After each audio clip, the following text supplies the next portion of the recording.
Here's what I want to say about Pro Football Focus. Shut up already. Do your numbers, okay? Do your numbers. Tell us what your PFF score for the backup offensive lineman on the Los Angeles or Las Vegas Raiders is, so we can argue about it with our friends, and shut up with everything else because you guys don't know what you're talking about. That's my thoughts on PFF. Shut your face already. Nobody cares. You're dumb. Either get your house in order and be consistent with your writing, or just stop it. So that's that. That's all I got to say.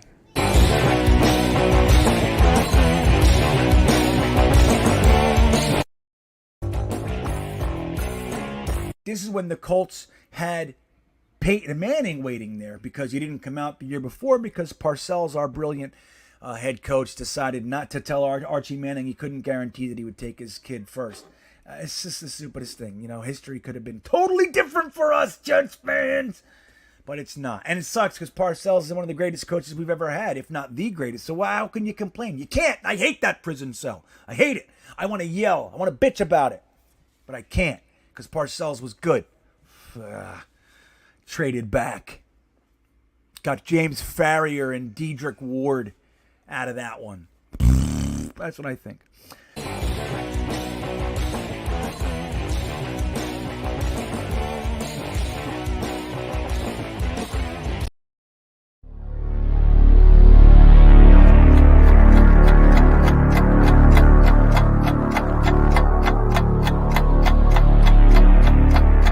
I think he's going to be day one, a violent vertical edge setter. He's going to be in the net.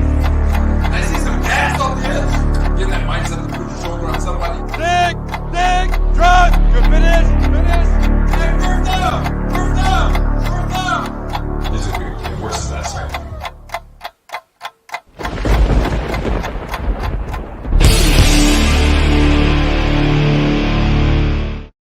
Yeah! Look at everybody. What's happening, guys? This is GreenBean, as many of you already know. If you don't, that's what they call me. This is the After Hours Jets Fest. I'm happy that you're here. We have much to discuss. We just talked for 2 straight hours over on Jets Talk 24/7 with 2 of the best in this little gig that we do here at Jets content creators, Matt O'Leary and Ryan. But now we get to just get tight and close and personal, and we talk about all sorts of stuff. You never know what we're going to talk about. Sometimes we get into drug addiction. Sometimes we get into where to live in this country. Who the hell knows what we're talking about? But we're going to start with saying hello to some of you guys. How's that sound? Rod Imhoff is here. Derek Luker's here. Right, man? You guys are awesome. Dave Miller, there it is. Boycott the beat. I'm sure we'll touch on that a little bit more tonight. Jets Blues is here. Billy McLean. Yoshi, what's up, Yoshi? Good to see you, buddy. YAV, I know, dude. Isn't it crazy? 1189 Paris is back. Good to see you. That's what we're going to talk about first. That's the thing I want to talk about right there. Jeremy's here with NFL Chaos with Jeremy. Another Jeremy's here. Jeremy, you got competing Jeremys right on top of each other.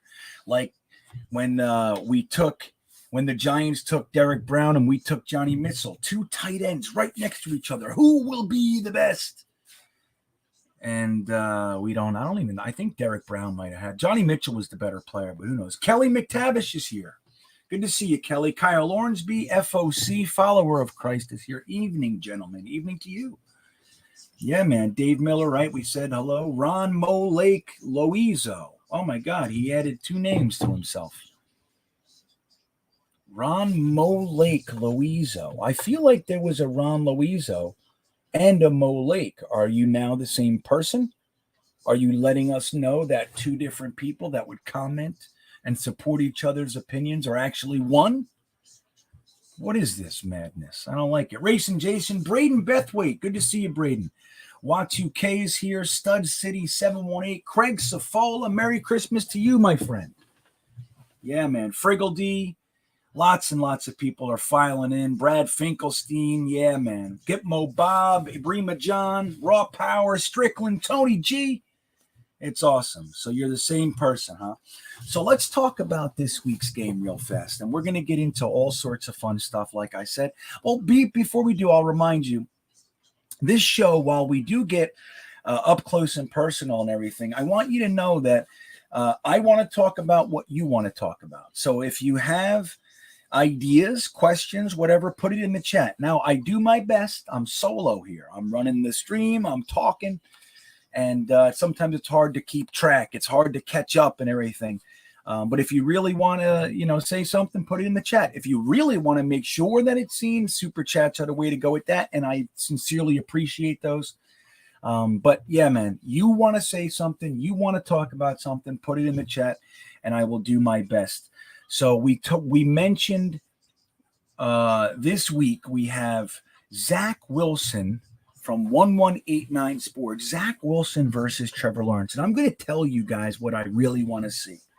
I don't always say this stuff. I'm not out there saying it, but I'm going to tell you what I really want to see.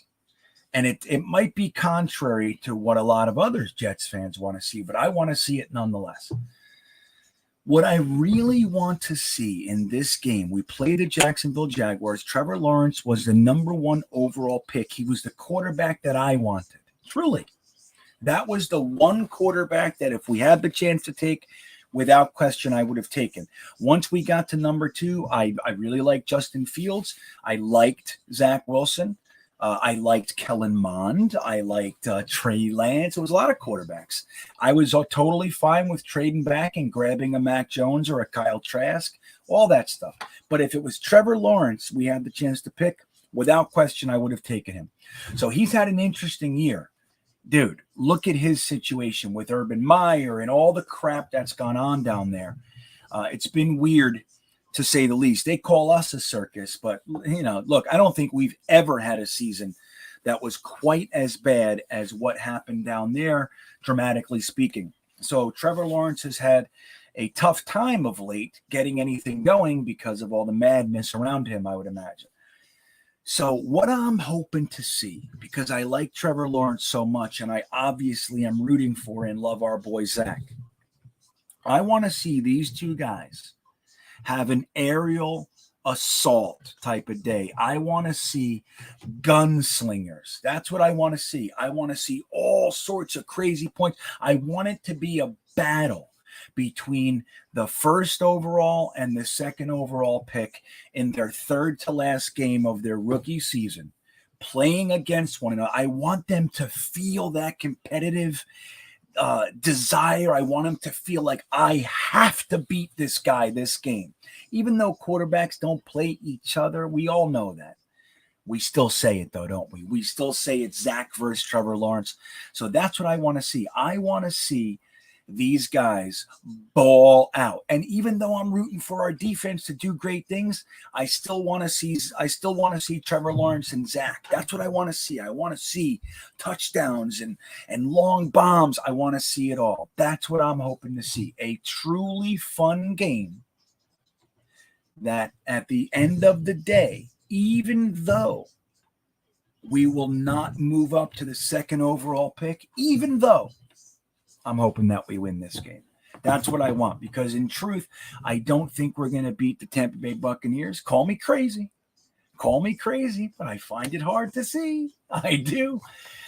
So I find it hard to believe that we're going to beat the Bucs, and I don't think we're beating Buffalo. And Buffalo's not in a position to go resting anybody. At least that's not what it looks like. If they have the wild card,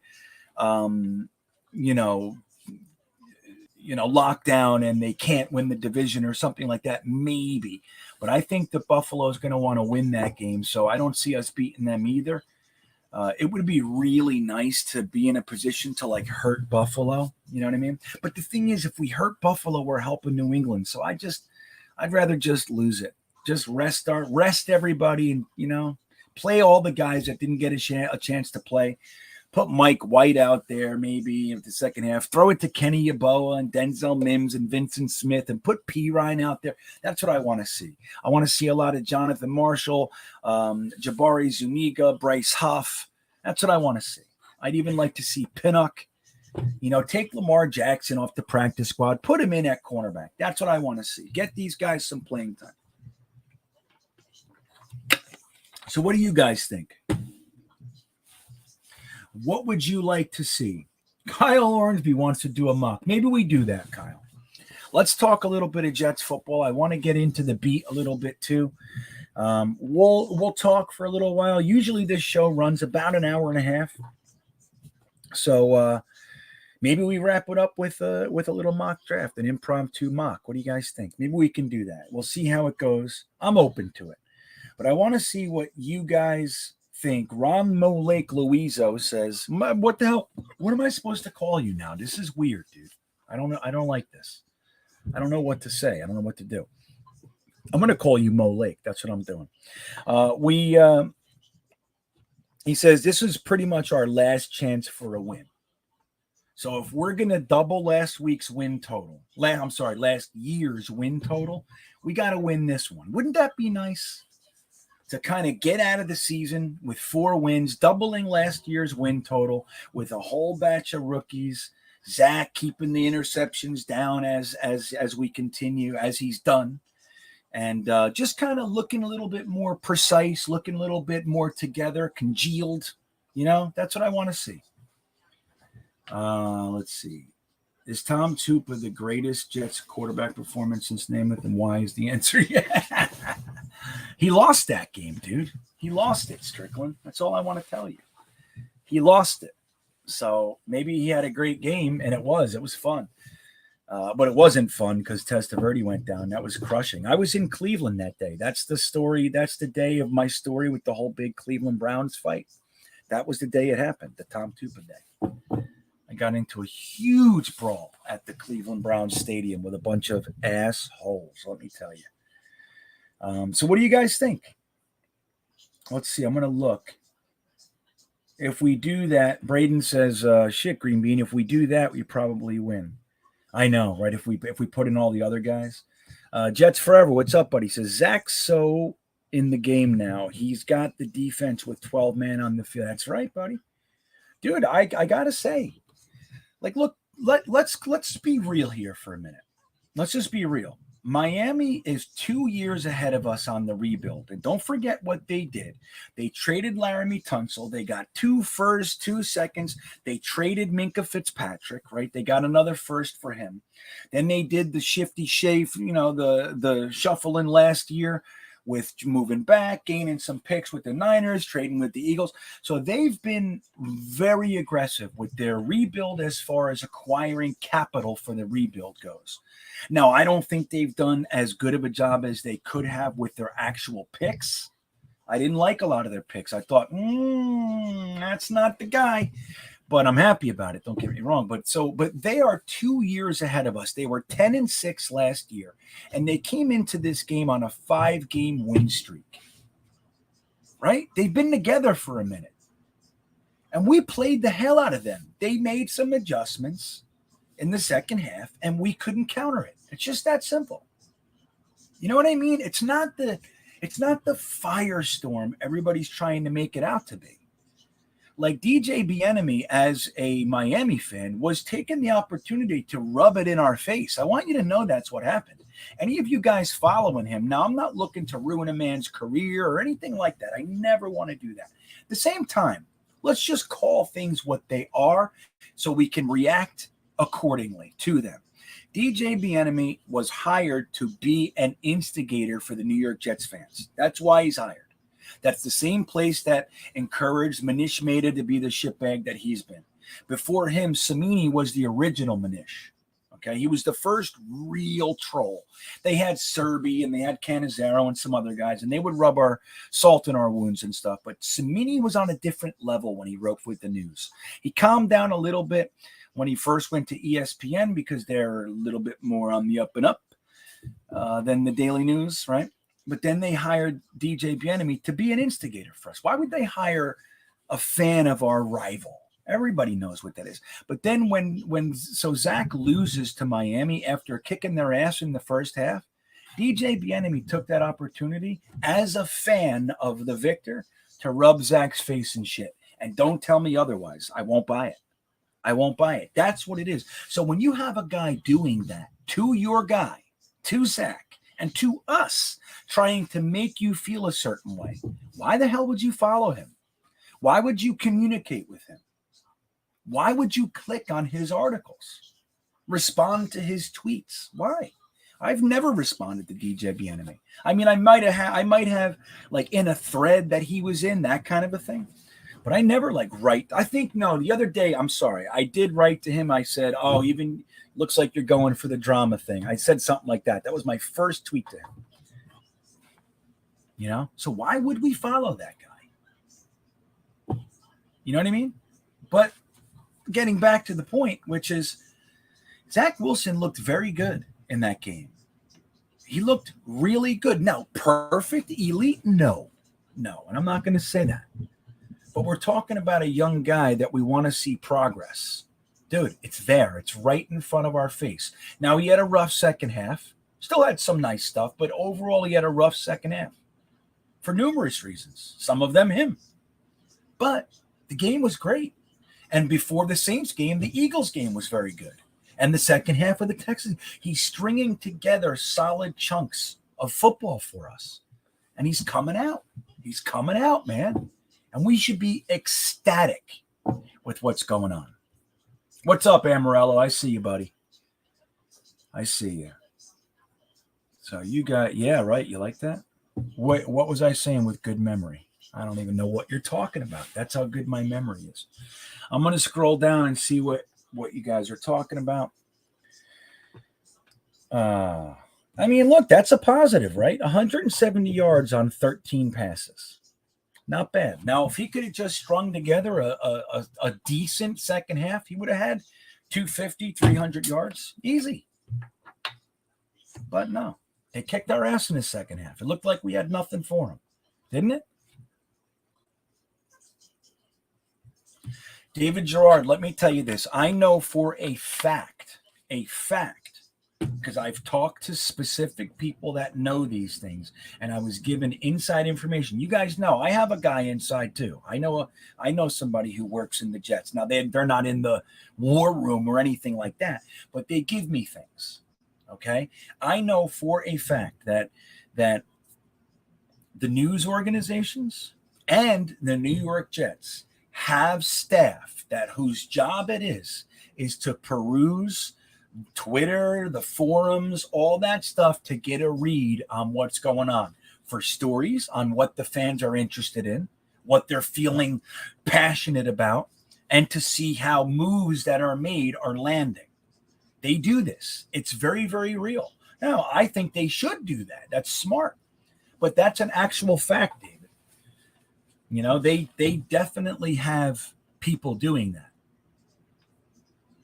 So I think Jetnation is a main one. Dude, Jetnation, let's be real here. Jetnation is literally the most active and the largest fan site in the entire NFL, not just the biggest Jet site. There are thousands of posts every single day on Jetnation. And that's in the realm of Twitter and everything like that. It's got more going on at Jetnation than even Jet's Twitter has. It's an incredible place. Plus, you got the articles. You got Jetnation Radio. You got my vids. You got the live streams. You got Glenn Naughton's vids. It's crazy. It's the best place.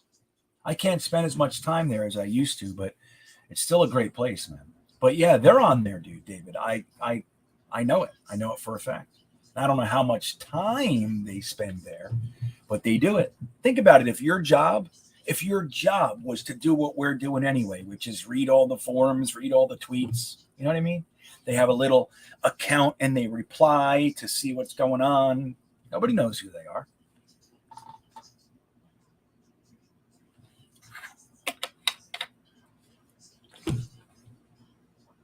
So what do you think about the I didn't see many comments on my big diatribe about Trevor Lawrence versus Zach. What do you guys want to see here? Rusty says, I just want to see us smack the shit out of Jacksonville. Yeah. Gitmo Bob is coming, looks like it's coming in from the other angle, which is winning meaningless end of season games in a lost season is just that, meaningless. There is no hangover to the next season due to turnover on teams. Now, I understand that. And let me tell you, the last 5 years, I agreed with that. Where I disagree, Bob, is that it's not that there's a hangover from it, doesn't like carry over, like you're saying. Like, remember when Herm Edwards last year, they played one game in January. They had a terrible season. They lost and everything. And then they won their last game in January. And Herm Edwards' post-game speak was, "We are 1-0 this year. We are 1-0 this year." And he meant like the calendar year. I get it. I know what you're saying, but that ain't carrying over.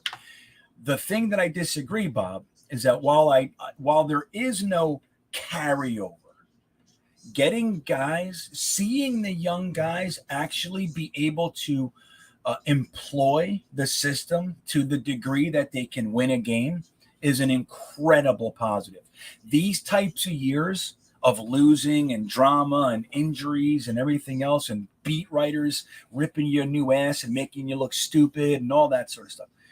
When you can take these years and end them on a positive note and bring out that, like, hey man, that was a rough year, but look what we did. They can start to believe, and it's an incredible positive. You would like to see that happen. Now, can the same thing happen if they just throw for, if they have 450 yards of offense and lose by a point? Maybe. But I think that feeling of winning for these young guys can't be quantified. That's what I think. Okay, let's see what we got here.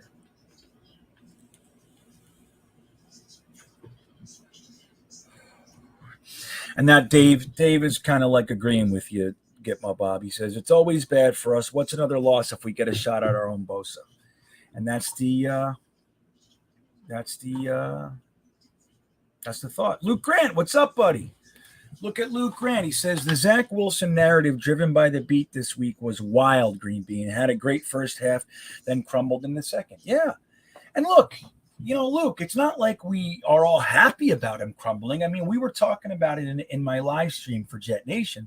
We were talking about it. And me, Matt, Ryan, Jeremy, we were saying, like, we were excited about the second half. We got the ball. We fully expected a few more points, maybe a touchdown and a field goal, maybe 2 touchdowns, something. We fully expected it. Every one of us thought we were going to win that game. To come out like we did and just completely degrade before our eyes immediately was disheartening. At the same time, when you look at and Luke, you're a good guy to ask this. I hope you're still in here. He's a really good guy to ask this stuff. When you look at a team that has been together for a little while, has a lot of the same pieces and all that, the coaching staff in particular, they were able to identify what was going wrong and make the switch and predict that they were going to have a better shot this way than they were. When they make those adjustments, the fact that our first-time offensive coordinator and coaching staff couldn't adjust as quick to compensate for that, while it's not what you want to see, it's understandable. And correct me if I'm wrong. If you see it a different way, Luke, I'd love to hear your thoughts. But the fact that LaFleur has been progressing as well, I mean, clearly progressing. The first quarter of the season was a train wreck. People were calling him, they were saying that he was probably going to get fired at the end of the year. It was all that sort of stuff. He has shown at least an aptitude for creating offensive schemes and really creative plays, and he has had success.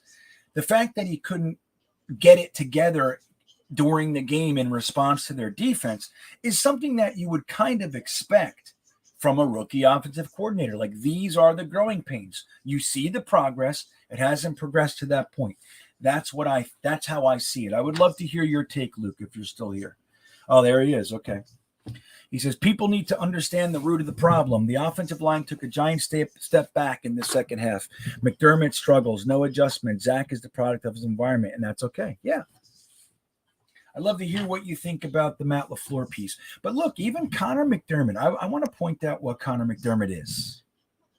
Okay, Connor McDermott is a guy who is our third string tackle.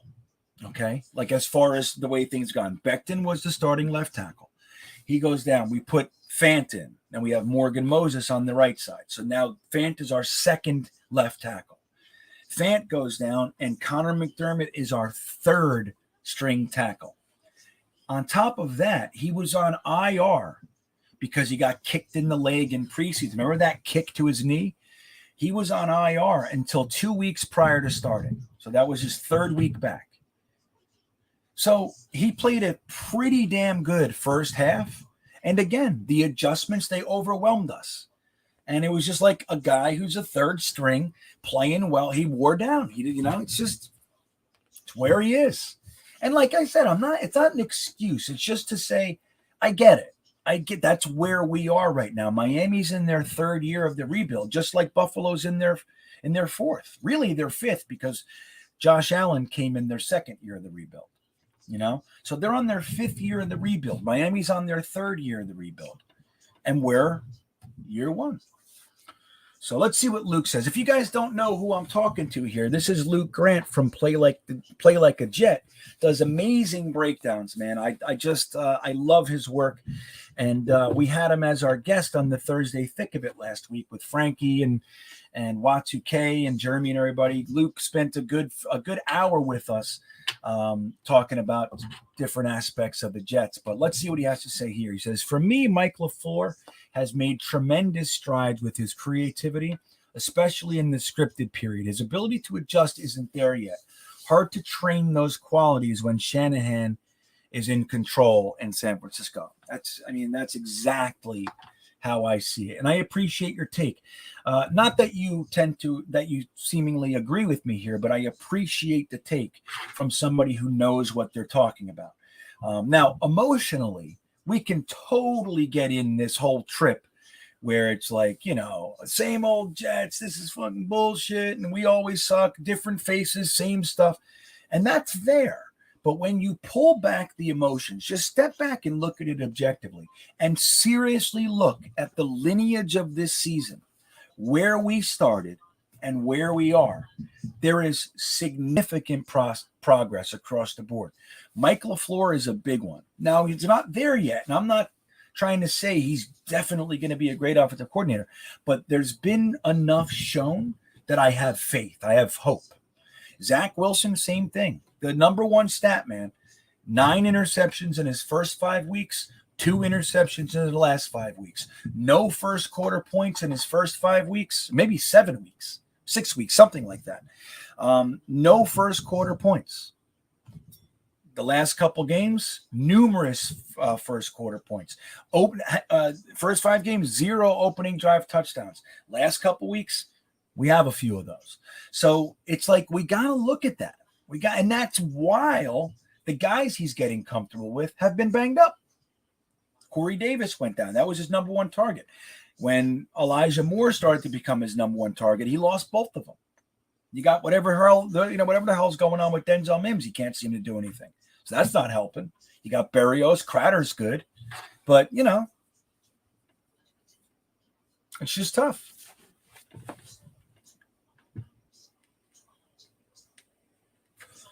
So I think, we have to pay attention to that. Now, a lot of guys get on these trains where they've made a statement that they don't like someone, like a Zach. There was a lot of Sam people. They didn't like Zach Wilson. So it's hard to kind of break that. And, if you see something, it's hard to acknowledge it because you're already on one side of the coin. And while I get that, that's unfortunate. Just be objective.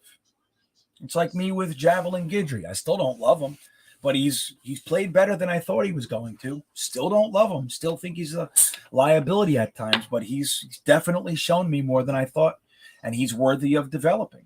So I say that, okay. Right. Braden says, Luke's great, even if he is an Aussie. Just teasing, Luke. Ain't nothing wrong with Aussies, man, right?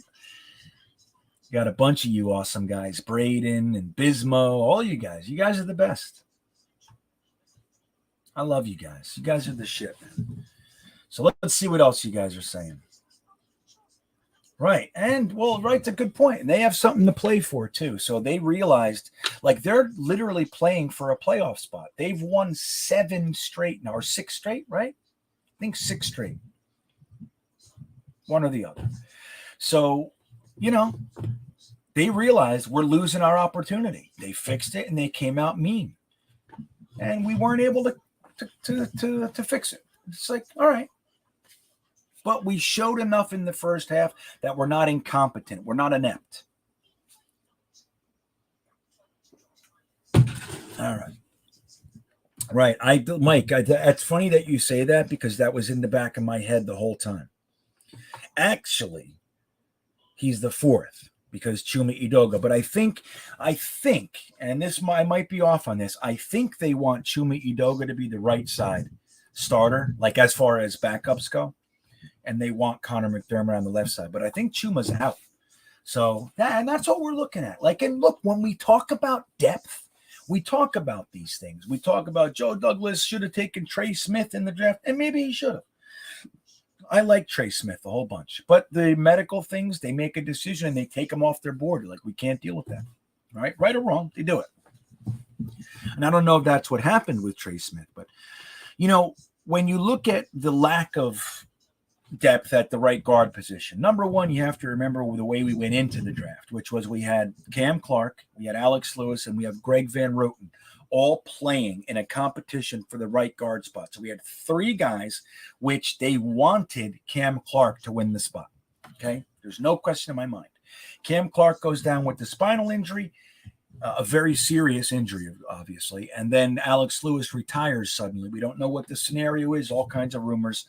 But either way, he was supposed to be there, and he wasn't. So Joe Douglas keeps bringing in guards. He brought in Brown. He brought in Isaiah Wilson. He brought in all kinds of guys. And it ended up that Greg Van Roten was the best guy out of the bunch. That doesn't mean he's good or anything, but he was the best out of the bunch, and it's unfortunate. So the situation later was different than it was when we were in the phase of acquiring talent. Now, secondarily, we can look at that position, but now change it and look at the tackle positions. Look at what he's done with the tackles in the last 2 years. So we have Becton. Now he got hurt. We have Fant. We have Moses. We have Connor McDermott. We have Chuma Edoga. And fans like to beat up on Chuma Edoga, but the truth is he's a very good tackle and he's very versatile. He's been changing offenses his whole career too, man. Around here, he's in his third offense. So and he wasn't supposed to be thrown in to go against Myles Garrett. You know what I'm saying? That was he was on the right side doing fine. They swung him over to the left when Beacham went down, and he got his ass kicked by Myles Garrett. Shit, who does it? So Chuma Edoga is one that I think is a very, very good backup. And in my opinion, he's probably going to go out and get a starting role this year, or at least be able to compete for a starting job somewhere. I don't find it realistic that he's going to be on a backup on our team very much longer.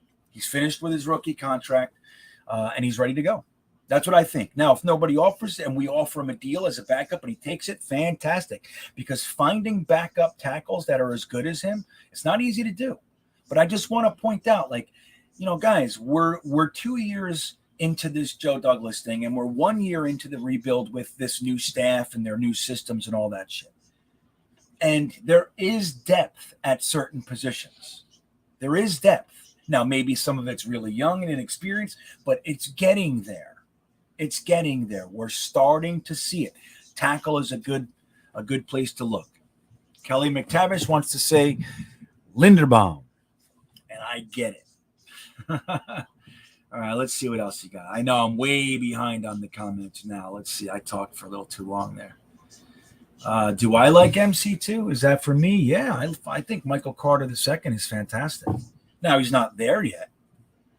Maybe that wasn't for me, but I think, I think that's a great draft pick, dude. It's a fantastic draft pick. Now, I want to show you something here.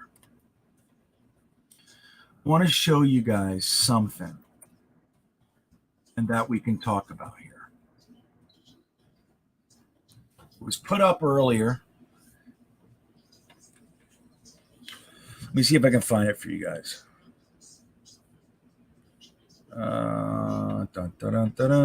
Okay. So Michael Nania put something out today. Now I'm going to share my screen. Well, let me just double. I'll do that in a second. I want to look at your comments and see where we're going. I want to read a few comments. Let's see. Kelly McTavish says, "What's up with Becton?" The truth is, we don't know. We don't know, but I will tell you this. We heard more stories about him being fat and out of shape and all this kind of stuff when he has a leg injury. So he had that video that came out. He released a little video of him and his new truck on Instagram, and he didn't look overweight to me. Now, he's not in playing shape or anything. I don't know, but he didn't look fat. He didn't look any of that. He looked fine. So all these narratives, man, again, it's our beat trying to create something. Our beat sucks. They're no good at what they do. All they want to do is find a potential dramatic thread to pull so you can get inflamed. That's it. That's all they want to do. If they were any good at their job, they would be buddying up with Joe Douglas or the coaches so they can be the guy that when there is a scoop to break, that they give it to them. But they don't. They don't have it like that. Believe me when I tell you, our staff endures them. They don't respect them. There's no way. How does Ian Rappaport or Schefter or Glazer get scoops before our own beat? Get out of here. You know what I mean? That's not the way it should be. Schefter should be saying, Connor Hughes wrote a story today that blah, blah, blah, blah. That almost never happens. And when it does, it's an insignificant tidbit about nothing. That's what it is. Or they say, a source close to the situation says that maybe this could happen if that might happen. Like, it's all bullshit. All of it. They're no good. So we don't really know what's going on with Becton. But I think once he's healthy, I have no problems. I have no fears. I just don't know what the hell. I don't know what's up. I really don't. All right, so let's see. Justin Jets chimes in. I actually think the Raiders backup quarterback, trying to remember his name. He's a solid backup and could be a guy to keep Zach on his toes. We can't guarantee him a spot. He has to earn it. Yeah, Justin, I'm going to tell you right now that I'm not against them bringing up a backup, other than Mike White or Josh Johnson or whoever. But I'm going to tell you right now, Zach has the job. He's native.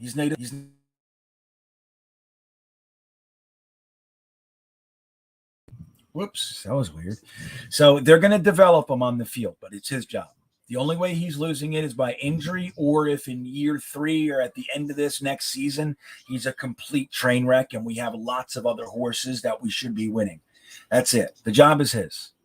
We've made the decision by picking him with the 2nd overall pick, our most valuable asset since 1997. Like, I know we've had some bad teams and we think that we've had first picks and all that. We haven't. We have not had a pick as high as the 2nd overall pick since we had the 1st overall pick in 1997. That's the last year that we've had it. It might be the 1998 draft, but either way, same point. So I understand the sentiment, Justin, but I'm just telling you the way that it is. He's the starter. He doesn't have to earn shit. Evidenced by this season. They've chosen to grab him and develop him. That's what they're doing. Mike Saunders says, a lot of Jets fans jumping on the Eccles bandwagon.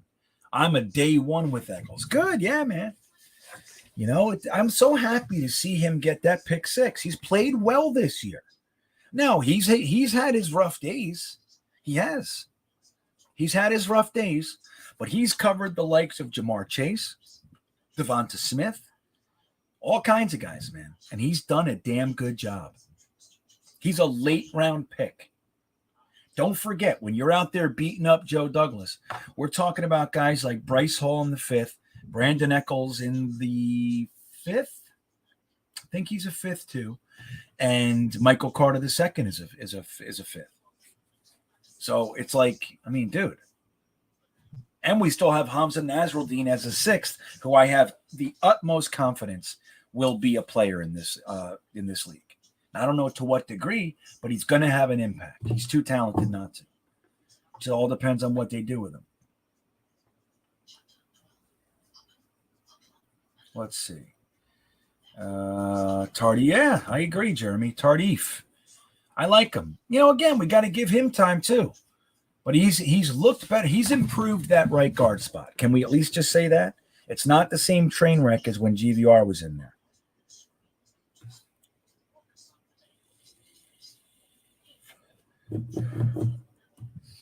Kev Chata says Lewis and Greg Van Roten easily should have been cut. McDermott is a hack. JD got too confident with the O-line, thinking he only needed AVT.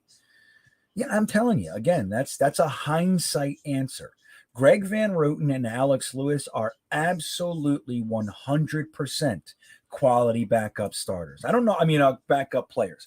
I don't know what people think backups are, that they should come in and be dominant, but you only get a certain tier as backup unless they're rookies or second-year players developing. That's it.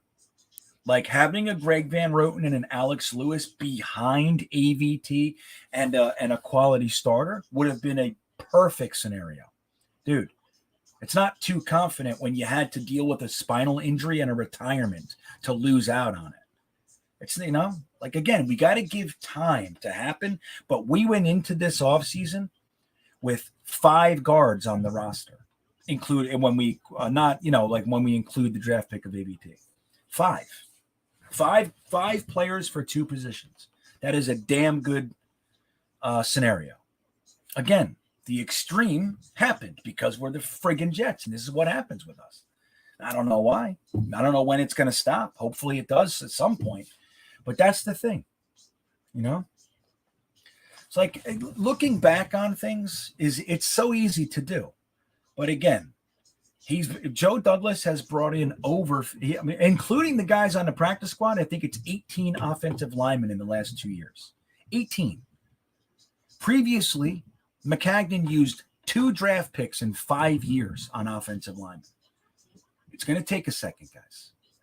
But the depth, the attempt, the battle, it was all there. We had Fant, we had Becton, we brought in Moses a little bit later.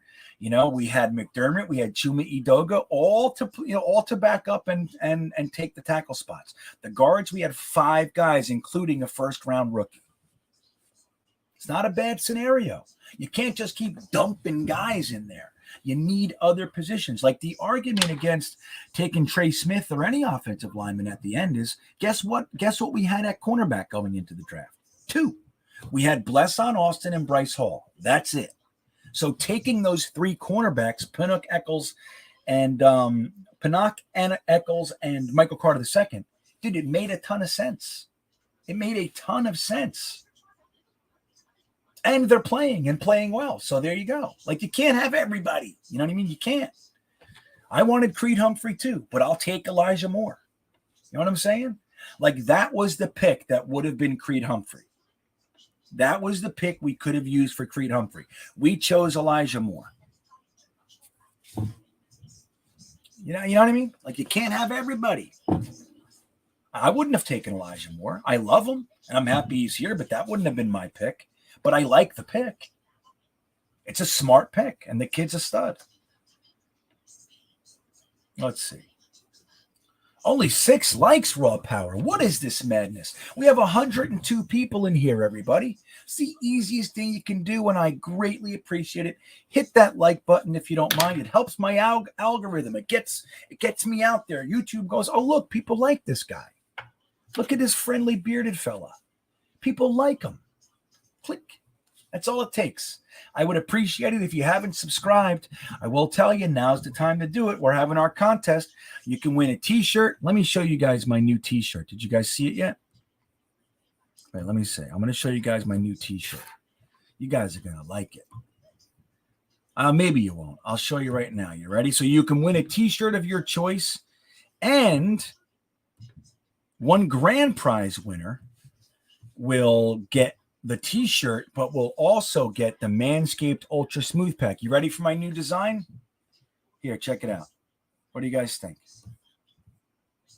This is actually a hoodie, though, but I got t-shirts like this, too. You guys like it? Tell me what you think in the chat. This can't be for that, right? Gross. Let me see. Wow, I'm so behind on the comments, man.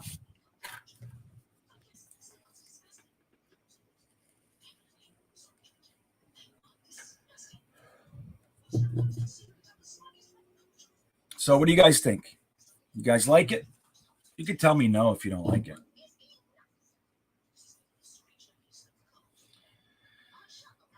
Okay, I'll get it though. If you guys don't want to talk about it. World War, no. What would GreenBean do? That's what it is. WWGD. What would GreenBean do?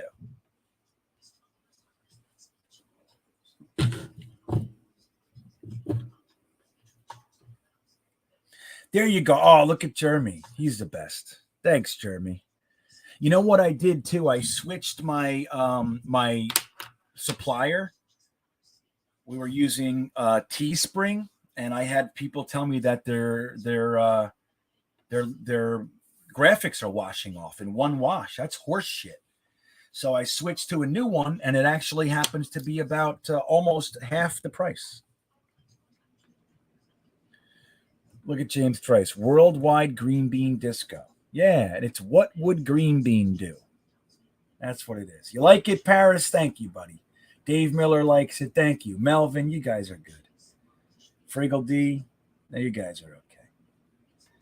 Let's see. Rusty's put that design on a sticker and put it on your mic for promotion. Well, you guys know I did have my mic with the sticker. Did you guys, if you watched my podcast this week, in the middle of recording, well, actually right before I recorded it, all three of my microphones died on the same day. All three. Even my little clip-on mic died. Everything died. So I had to go get this little guy. See him? This little tiny cutie. So I have more coming though, but this is what I got now. So this one, I'm not going to put a sticker would be bigger than this whole thing, but yes, I'm going to put stickers on my mics. That's what I like to do that. That's good. Kieran says, your face is better. Well, we still have that one. We still have that one. I don't see a soup. Somebody said there's a super chat. I don't see it. I hope I didn't miss a super chat. Tell me if I did. I'll definitely try to get it. Let me see. There. Oh, no, that's not it. I don't see a super chat. Okay, well, I'm sorry. Let me know if I missed it. I'm going to try to scan. So anyway, I'll take this off. But so what is the link to purchase my merch? Here, I'll put it in here. Let me see. It's my webpage, greenbeanjetsfan.com. But I'll give you the link directly to the merch. And then we're going to talk about this this draft position thing. And then maybe we'll do a little quickie. All right, but you guys get so intense during the drafts. You guys get nuts. So I don't want to get anybody upset this late. All right, so you guys ready? Here's the link to my shop real quick, and then we'll move on from that. But thanks for asking. Thanks, Jeremy. I see that. There's the link right there. Write some kicks. There you go, Knobcraft. That's what I'll do. I just put it up there, Aunt Jets. I just put it up. Let's see. Get-Mo Bob says, I always said that what would my father do, and I would do the opposite. Worked out well for me. It's great. It's good wisdom. I always think, what would my father do? And then I do the opposite. That's smart. I get it. No, they're done permanently, David. They like crapped out. They don't record. You know, I tried different computers, different stuff, different programs, everything. They're just done. So the one was new. I had to go call the company and tell them, but the other ones I've had for a while. So they've reached the end of their service life. So the link to the merch is there. Now let me share with you, and I appreciate, of course, guys, any support, any purchase, any Patreon, likes, subscribes, merch purchase, super chats, all that stuff. It enables me to continue to do this.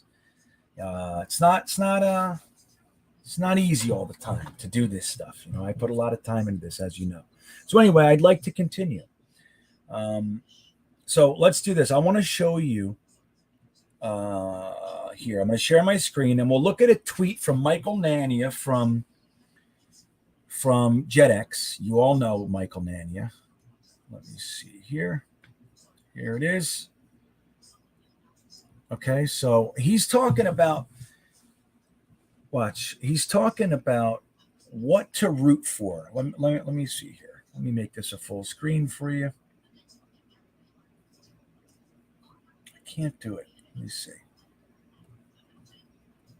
There we go. We can do this. Is that better? Okay.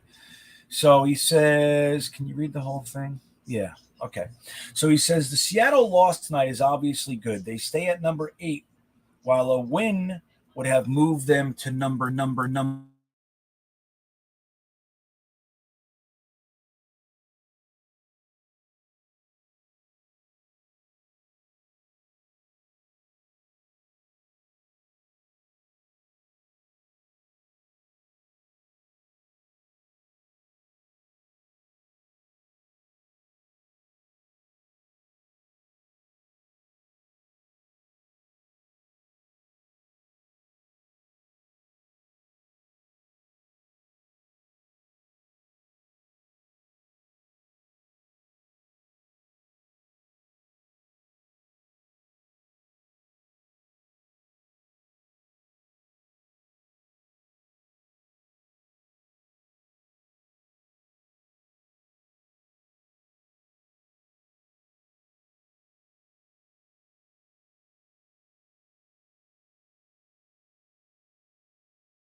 See, that's the shit with these mics. Jesus.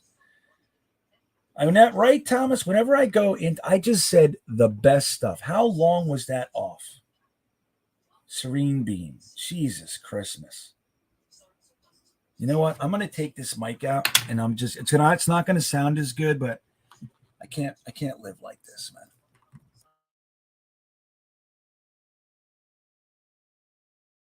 This is a temporary mic. I can't wait till my real mics come. So you guys hear me at least? It's not gonna be as good quality.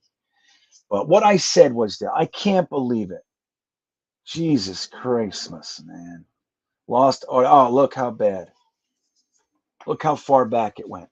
So what I was saying was this. Michael Nania, did you hear? So Michael Nania, how long? I read the whole thing. I'm going to read it all again as if you guys didn't hear anything. So basically what we're looking at is the strength of schedule is this. The Jags have a .508. The Texans have a .496. The Jets have a .504. And so here is our rooting guide. The Washington Redskins winning tonight losing tonight improved our strength of schedule, made it stronger. So that's a negative where the draft is concerned. Okay. But if we needed, so look, he goes like this. Here's how we want to root moving forward to help Jets draft picks. And what I was saying was I thanked Michael Nania for doing this because this is the stuff that I really am not strong at, like the mathematics of figuring this stuff out. And Michael went ahead and did this. Michael Nania from JetX, very solid contributor, man. Quality, always quality with Nania and the rest of the guys at JetX. So he put this together. Now, week 15, he said you need to root for the Rams and the Washington football team to win. So obviously, both of those didn't happen. The Rams won, Washington lost. So out of the two, the stronger one for us happened because that's more directly. Washington losing strengthened our strength of schedule because the Philadelphia Eagles are a competitor to us, right? So okay, so week 16, we want to see the Texans win, we want to see the Lions win, we want to see the Bears win, the Bucks win, the Cardinals win, the Ravens win, the Raiders, the Titans, the Rams, the Cleveland Browns, and New York. So these are the teams. If you guys haven't seen this yet, you should just save it. This way, when you're looking at all the games, if this happens, this is our best case scenario. Now, I wonder what can happen. Outcomes help the Jets move up, protect their spot, win, strength of schedule, tiebreakers. Hold on.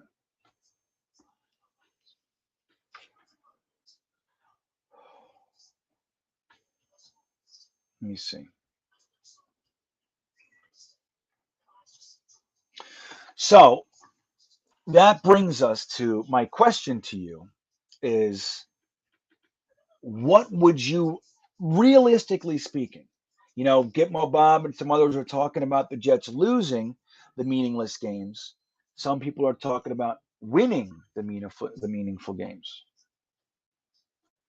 I see it, Jeremy. Thank you.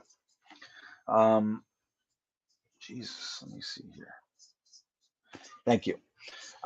So where are you in the equation? Now, the truth is we can get all the way up to the number one pick. We can. If a string of events takes place, but we would have to lose games in order for that to happen. So where are you in all this? And let me get to this super chat. Sorry about that, guys. I kind of blew it with that friggin' mute. I had a whole thing going. Let me get to the super chat. So Atazi Pillertoot, $13.99. Well, I thank you for that. I don't know if that's a sticker or if I don't see a comment, Atazi, but if you have one, put it in there now, or a question or something, and I will get to it. Okay, but thank you, man. I appreciate it. Well, so thank you, Atazi. Appreciate it. I'll look for a question from you. I'll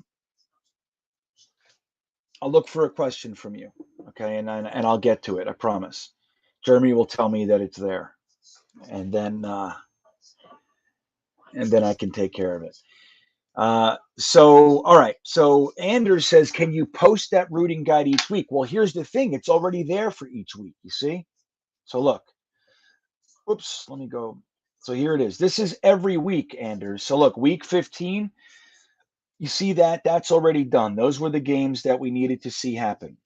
We won one of them and we lost one of them. But the one that went in our favor was the better one for us because that keeps Seattle's pick at 8 as opposed to 9. Now we want to see these teams win. All right, I see another. There's another super chat. I'll get to that too. There it is. I see you, Jets Tails. Oh, look at him. Thank you. He was like, "You're muted. You friggin' idiot." Braden says he's going to hate this. I know. Yeah, at least I do read the chat, right? I'll see it eventually. So, yeah, I'm sorry, guys. I appreciate it. I can't fucking believe that, man. These damn mics. I got so many mic problems. Like, this thing is like a toy, It's the only one that I could get on such short notice like that. But I should just speak to you like this. This is fine.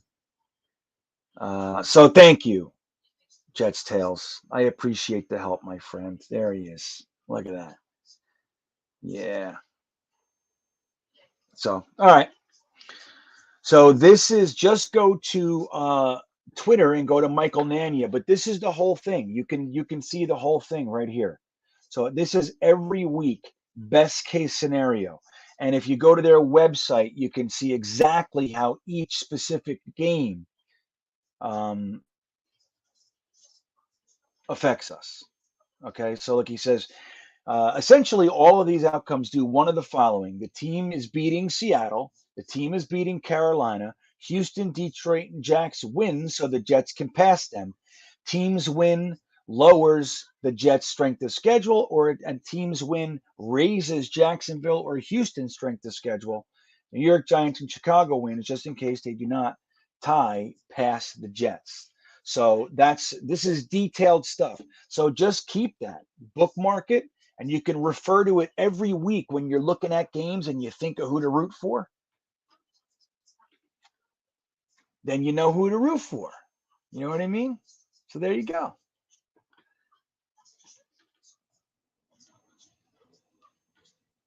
I get it, Raw Power. And I'm not rooting for him to lose this year. I mean, look, maybe the last game I might, because if it really affects draft position, it's not going to do anything. It's, maybe. But right now, I'm just looking for our young guys to progress as much as they can. That's where I am.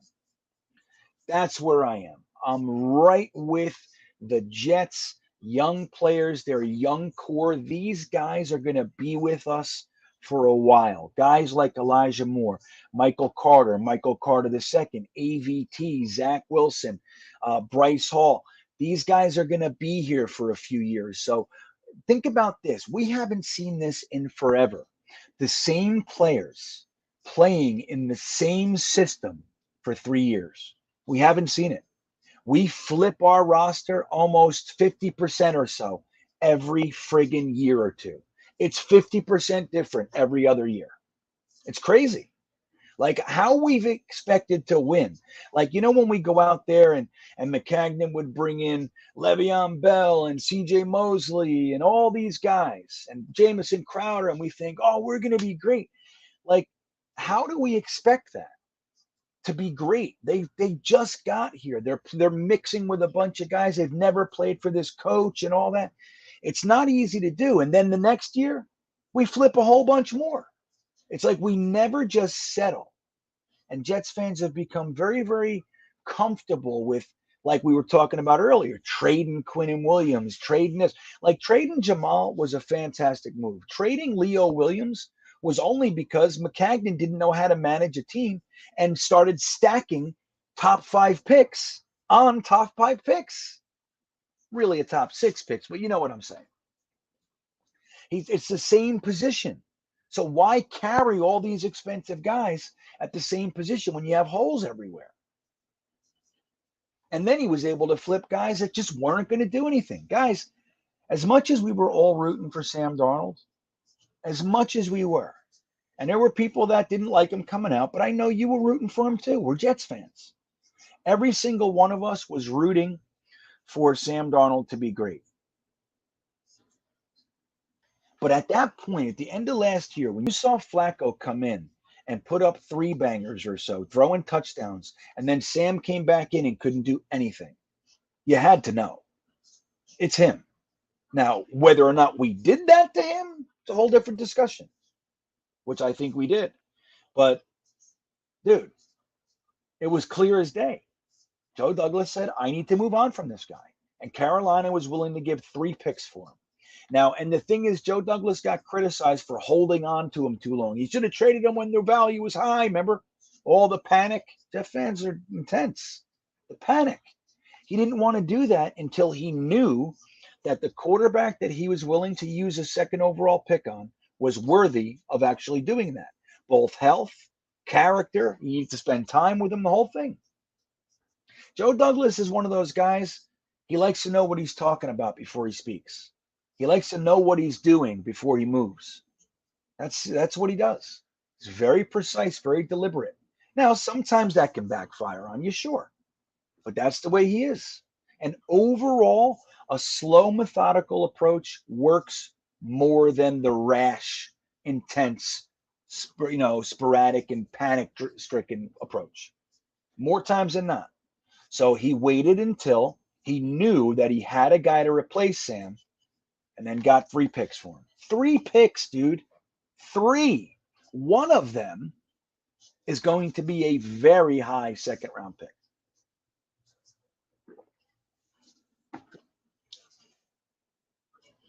You know what I mean? So I hear you, Raw Power. I was all about the tank last year, buddy. I was angry when we won. Angry at Braden Mann for making that tackle in the Rams game. I don't even need this anymore. I'm talking into a dead mic. It's muscle memory. John Santos, what's up, buddy? He says, if T-Law outplays Zach, the media will be all over it.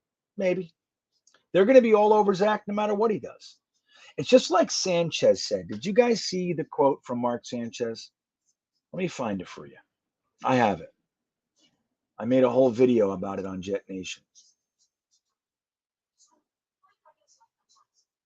Hold on. I'll find it for you guys. I'm good. Good is a relative term, though, you know? Let me see. I'm not going to find it because I'm no good. Right, let me see. I thought I had it right here. Maybe I do. Oh, you know where it is? I know where it is. Hold on. I'm good. Here. Okay, here it is. You guys ready for this? This is Mark Sanchez's quote about what you're talking about right now, John. Okay? Whoops. No, that's not what I wanted. So this is Mark Sanchez talking about Zach Wilson. And he says, this is just so incredibly appropriate. Okay. Look at this. All right. So this is what Mark Sanchez says about Zach Wilson handling New York. Now it's managing the misses, understanding not just how you win games, but how not to lose them. He also had to learn some life stuff, just how different the world is in New York as opposed to Salt Lake. Understanding exactly how much exposure you want and be comfortable with that. The scrutiny you're going to receive and the scrutiny you're going to receive for that, because you're going to get scrutiny either way. So do it on your terms. Don't try to please the New York media. Don't try to please the New York fan base. Don't try to please anybody. You decide for yourself where you are, where your process is, where you are in your progress, and you keep moving forward at your pace, because you're going to get scrutiny no matter what you do here. And that is the key. Who knows better than Mark Sanchez about being a high draft pick coming to the New York Jets and dealing with all this stuff in New York, coming from LA. He was out there in the sun. He's he's cool. Dude, he's a California guy. Came out here. We're like, you fucking suck. He's eating a hot dog. Hey, man, he's rubbing boogers on Mark Brunell. Remember that? That's Mark Sanchez. He's like, he rubbed a booger right on Mark Brunell. They didn't even say anything about it. It was just his own little joke. I know what I'm doing. So that's what he said. He's like, hey, this is going to happen either way, buddy. You be comfortable with you, because nobody gives a shit. And that's what Zach said this week. Is I don't care. You want to talk about 300-yard? I don't care about 300-yard games. I don't care what Mike White versus me. I don't care. How about this? I'm the only rookie out of the group. How's that? I was playing for BYU a year ago. Mike White was on the Dallas Cowboys. Joe Flacco was a starter for the Denver Broncos. He's a Super Bowl starter for the Ravens for 12 years. Josh Johnson's been in the NFL for 14 years. How about that? That's why. That's why. I'm the only rookie. I'm the only guy who's only been here for 9 games in the league. That's why I haven't thrown for 300 yards since I came back from injury. How's that grab you?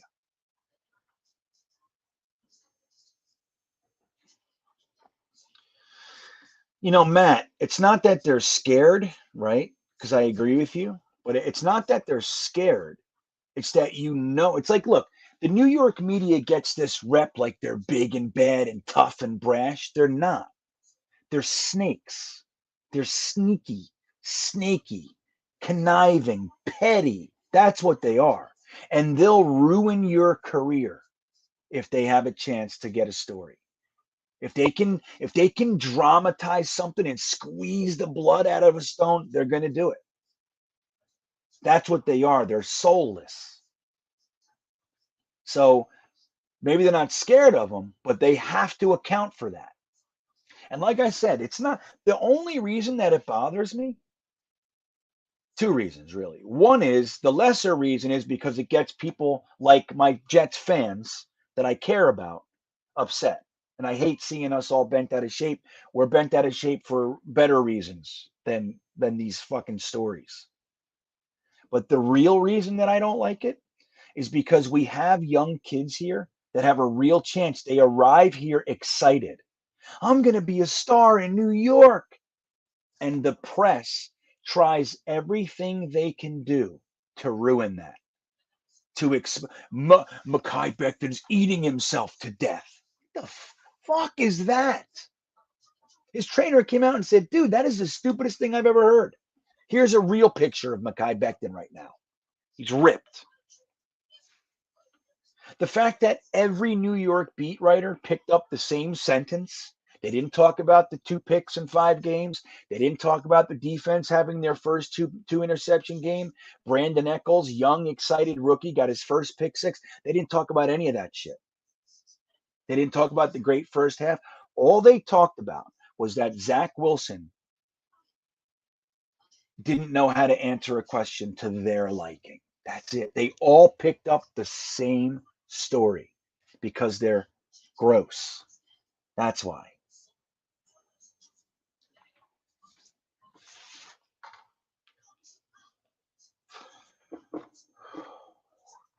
That's right, Yoshi. I hope he does.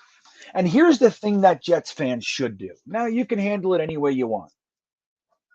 Jets fans, we have all kinds, right? We have good, we have bad, we have mean, we have nice, we have fat, we have skinny, we have tall, short, all that stuff. Okay? We have all kinds. But what we should do, because we have similar goals, which is to see a damn winner, is we have a young kid with talent who wants to be great. He's not Hackenberg. He wants to be great. He's working his ass off. He's getting killed out there. And he's trying his ass off. He gets no calls. Dude, the kid's had his helmet ripped off of his fucking head. He's had his knees dove at, and he's not gotten the call. What we should do as a fan base is reach out to him and let him know, don't worry, bro, we got you. The media sucks. They're jerks.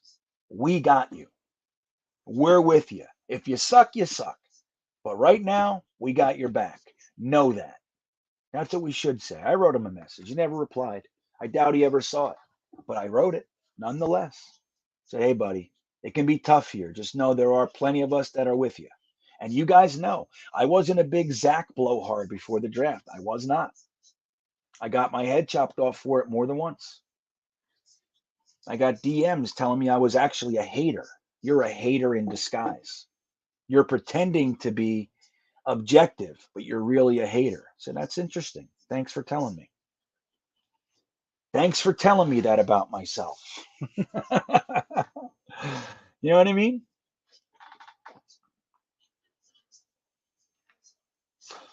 I completely disagree, Egerton. I don't know how you can say that. They love Zach. Even the defense has come out for Zach. I don't know where that comes from. I'd love to hear it. I'd love to hear it. If you have info that I don't have, please share it. I'm in. I don't buy that for 1 second.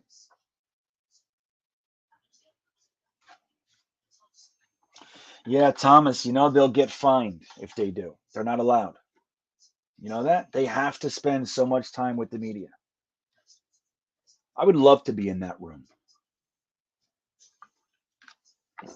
I would love to be in that room. Now you can't upset and overturn the apple cart. You can't do that. You got to know how to do it. But I would love to be in that room. I would ask constructive questions, not always overtly positive, but I would ask constructive. I would never do that. I would say, hey, Zach, I would have followed that question up by saying, hey, when you're done dealing with questions that mean nothing. Can you tell me what it felt like to do this when you avoided four would-be sackers and got the first down? Tell me what went through your head and how you felt after it when he went, yeah, remember? That's what I would ask. I'd say, hey, Zach, what's up with Mims? Talk about him. Talk about it with me. Do you trust him? Nah, I wouldn't ask that. Yeah, Dave says, I'm sure JD prepped the coaches and players for the crap the beaters would try to twist and stir up. Remember, he's got Manish Hole fired, right? Like I said, dude, it's as clear as day. If you just if you know how to look at things, not saying I always do, but just if you pay attention and try to look at things through the right lens. The fact that our own beat doesn't break stories on the Jets, or very rarely, and when they do, they're insignificant. The fact that they're not the ones breaking every single story on the Jets shows you that our organization gives them nothing, which means they do not respect them. They haven't earned it. They would rather give it to Rappaport if they do. Or Pauline gets some stuff, Tony Pauline.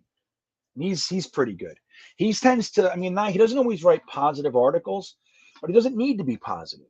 But he tends to write stuff, that ends up being real. He doesn't make shit up most of the time. I can't say that definitively, but that's my take. You know?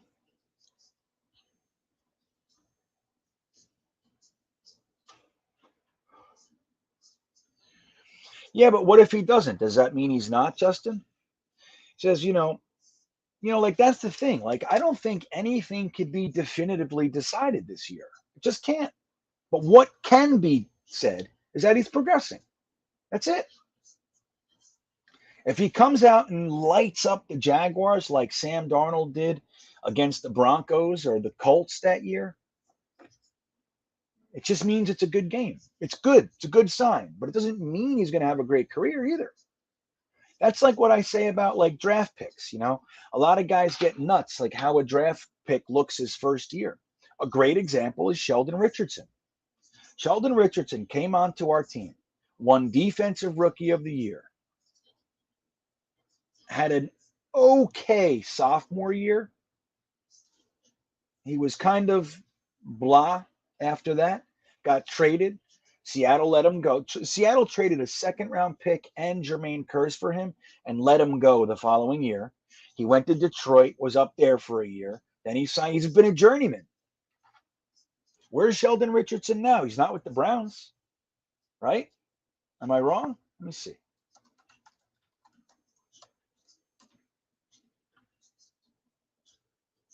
He's on the Vikings.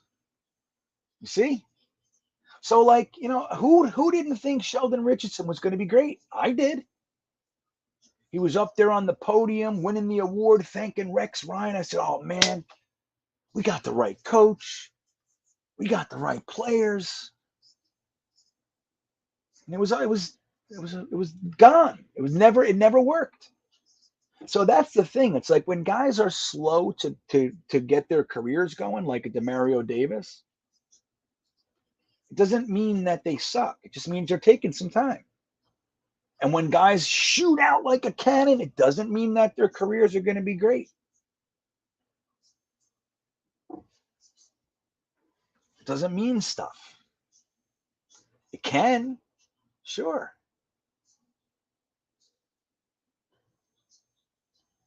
Yeah, maybe so. Maybe so, Paris. Remember the whole big fight he got into with Brandon Marshall and everything? Everybody talks about Todd Bowles like he's some great coach. He's a good defensive coach, but let me tell you something. He's only had success when under Bruce Arians. That's it. Now, I'm sure he's a good coach. You can't make it this far and not be good at what you do. But as far as being a head coach, Todd Bowles was a fucking monumental failure, man.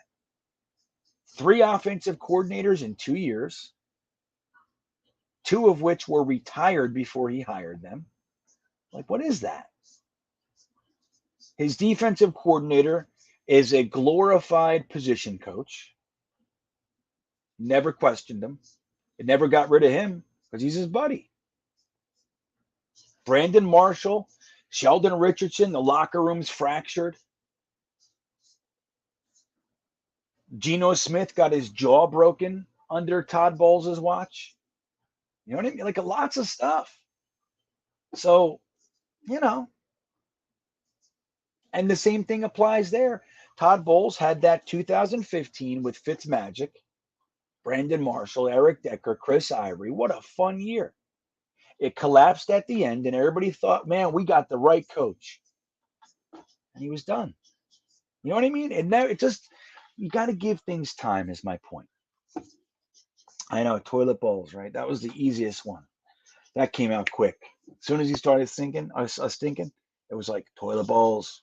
It's too easy. That was waiting. That one was waiting.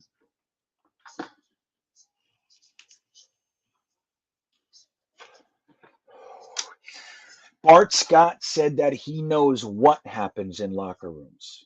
He didn't say anything did happen in locker rooms. So again, it's hearsay. It's hearsay. He said, I know what happens in locker rooms. Egerton. I could listen to it again. I admittedly skimmed it. I just don't, I listen just to kind of have a take on it. I don't really care, about what these Bart Scott, I can't say that. Bart Scott's generally interesting. I like to listen to him at times, but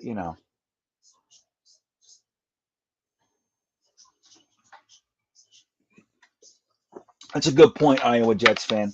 He says, prepping the guys for the media only can go so far. It's one thing to be told something. It's another to experience it. Right. Like think somebody says, hey, man, I want you to know this and this and this. And you're like, yeah, that's cool. And then you experience it. You're like, holy cow, man, they weren't lying. Then you feel it. Like when you're supposed to keep a straight face when they're saying things that piss you off and you can't even look mad. You know what I mean?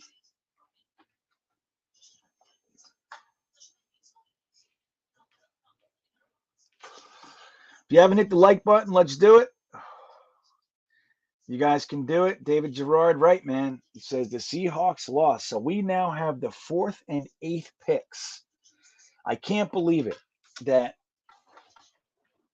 those Seattle picks for Jamal were said to be late 20s at best, potentially Super Bowl team. So we might have gotten the 32nd pick, which would have still been great. But here we are with a top 10 pick. That's better than the pick we had after Adam Gase's first year.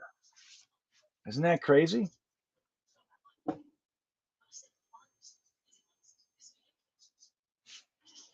I don't know, man. I think you're looking for stuff, Egerton.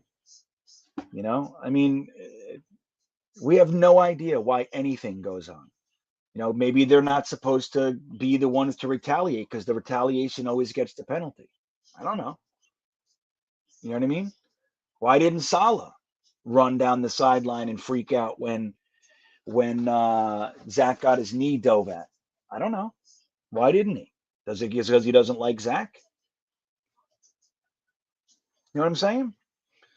So, like what does that mean? Like again, we're piecing things together with a lack of information. We're making up a story. And that's the unfortunate thing. Like Bart Scott said, I know what happens in locker rooms. Guys keep their mouths shut. When there's one guy who's not succeeding and the other guys are working hard, they could be upset and not say anything. It doesn't mean that's what's going on. Like I've said before, you look at the other teams that we've had when it went negative. Teams have completely split in two. Have we heard any of that this year? We drafted and hired a certain type of player. Joe Douglas said he wants to create the best environment and the best culture in sports. He hired Robert Saleh, who's known as a culture guy. Now, again, I don't know if he's going to be a great coach, but that's one of his attributes. We've had nothing but crazy bullshit, drama, death, injuries, losses, all kinds of stuff that in years past would have completely fractured the team. You would see teams laying down, guys faking injuries. What are your injuries? I have a turf toe. I have a twisted ankle. That kind of stuff. Tremaine Johnson, Darryl Roberts, those guys. We haven't seen any of that. It's quite the opposite. Guys are playing their asses off. Now, we're not winning. We don't look good, but that's going to come. But it's like making up a story that they don't like Zach because of one thing that we have observed. I think it's a major leap. Like Bart Scott is speaking in generalities. That's what he's doing. He has no idea. You want to know why? Because he's not in that locker room. He's not there. Nor did he quote anybody.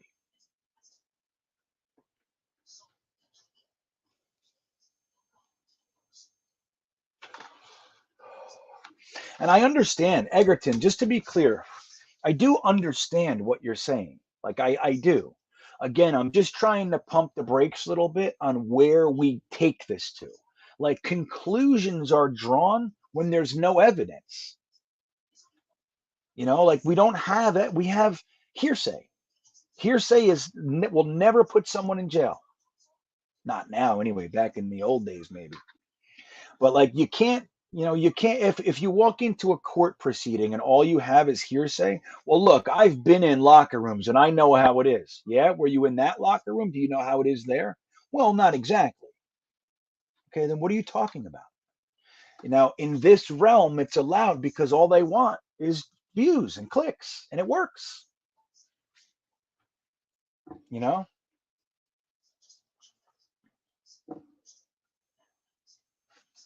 So that's the way it is. Again, I'm just saying, leave it. No, you don't got to attack Egerton, though, guys. He's just talking. He's trying to figure it out, like we all are. Egerton's a good dude, and he's listening. He's hearing the same shit we're hearing. Like it lands on everybody differently. It lands on everybody differently. Like me, I'm old, right? You guys can see that. I mean, I'm not old, but I'm older than a lot of fucking people in here. I'll tell you that. You just gotta think. It's like wait, let me see here. Where'd it go? You just gotta remember, like, when you're drawing a conclusion, just say, do I have actual evidence for this conclusion? And if not, then don't land there. You can think it and go, you know what I think's going on. I mean, we all do it. I'm not, believe me, I'm not judging or anything like that. But the real question I want you to ask yourselves is, wait, hold on. The real question I want you guys to ask yourselves is this. And this will solve everything. You ready?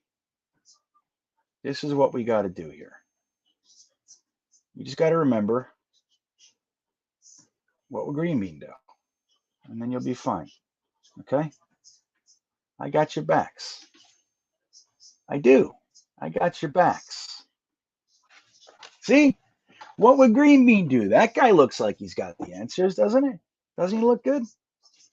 All right, you guys, look, it's really the end of the show. You want to do a quick mock? I'll do a poll right now. You want to do a quickie? You want to do a quickie? There's 87 of you here right now. We got up to like 120 tonight. That's pretty good for a late show. It's pretty good. Us old people, right? Yeah. I know Jeremy's old. You could tell by his baldness. It's like it shows a lot. Jeremy's head. He's still growing the beard. I forget.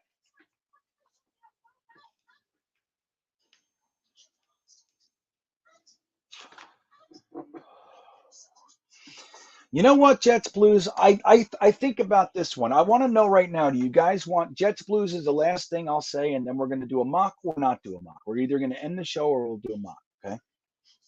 We'll do a quickie. Just say yes or no. Terry says yes. Jets forever. He says, if Egerton is right, JD will have a garage sale. JD is tied to the success of this quarterback, good or bad. Now, here's the thing. I've thought about this quite a bit. I really have. I don't think if Zach Wilson is a failure, that it necessarily means Joe Douglas is out. It all depends on the rest of the team and Saleh. I think Saleh is more of the big one. That's what I think. I could be wrong. But I think Robert Saleh, like he got rid of Gase, he took over the reins. He no longer had an equal. Joe Douglas is the top of the pyramid now, as far as the Jets football operations go. First thing he did, he interviewed a bunch of coaches and he chose this man. That man chose LaFleur and Ulbrich and Odin and all the other guys. I think, and he has a 5-year contract. I think that they are going to ride this thing together, these two men, Joe Douglas and Robert Saleh, and they're going to sink or swim together. That's what I think. Zach Wilson doesn't make it, and the rest of the team and all the draft picks are kicking ass, and it's Zach. I think they can live through that, Jets Blues. That's what I think. I could be wrong. I think it's more Saleh than Zach. What do you think? Who knows?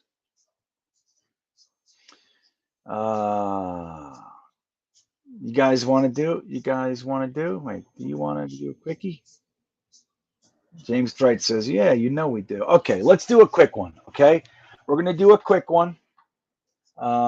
Give me a second to get it in here. All right. Let me just do this at a quickie. Jeremy, I'm going to send you the link. You can come in and help me read the thing. Is that cool? You got to help me read the thing, the chat. Okay, there's the link. Jeremy, come on in.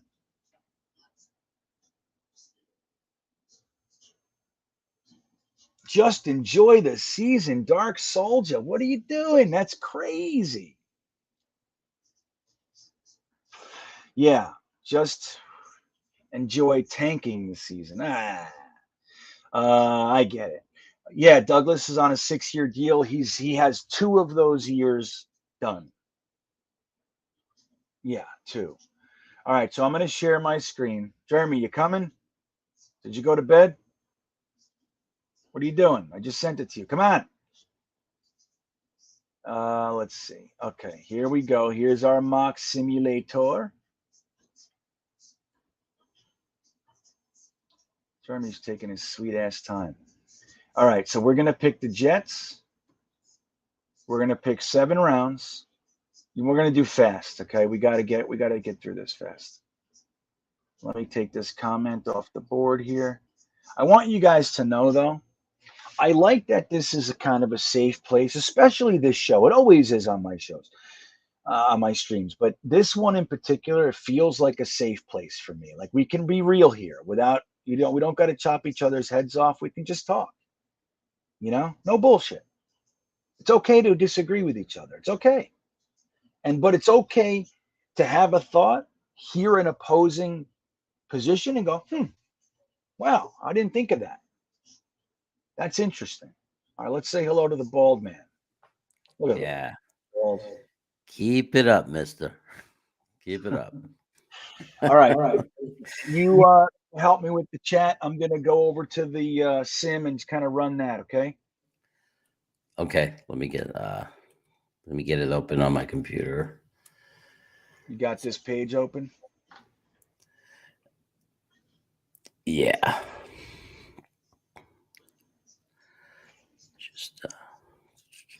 All right, guys. So we're going to do a 7-round mock. I put 7. Let's see where we are. I'm going to hit let's draft. Here we go. No, let's see. Boom. Oh, we got a trade offer. It's delicious. It's not great. It's kind of weak, actually. We have 1 trade offer. And all 3 of my guys are gone. My top 3 guys are gone. This is what's so scary about being in number 4. Because I really like 3 guys. Really. Like our first pick is I got 3 guys I would want to use it on. And they're all gone. Can you see, Jeremy? Yep. Pick 7. And we already lost the 2 edges. So it's pick 7 is, We can probably, well, Karloftis is going to go right here too. So we'll most likely lose Karloftis. So Matt Lack says trade down. Braden says take Evan Neal. You'll be happy. Rusty says trade. Hank says LOL Carolina. Braden says no trade.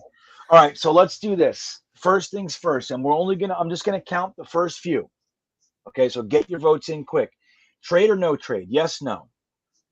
Let's see what You can't hear Jeremy? They can't hear me? Kelly says restart it. No, we can't cheat. This is our draft. Kelly. So, okay, we have, oh my God, look how fast. Look at this. Count them up, Jeremy, if you don't mind. Okay. No trade. Yes, trade. No trade. 1, 2.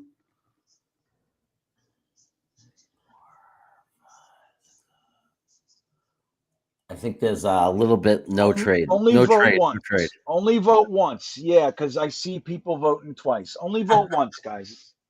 I got to put up the damn thing again. Here we go. A lot of people are saying no trade.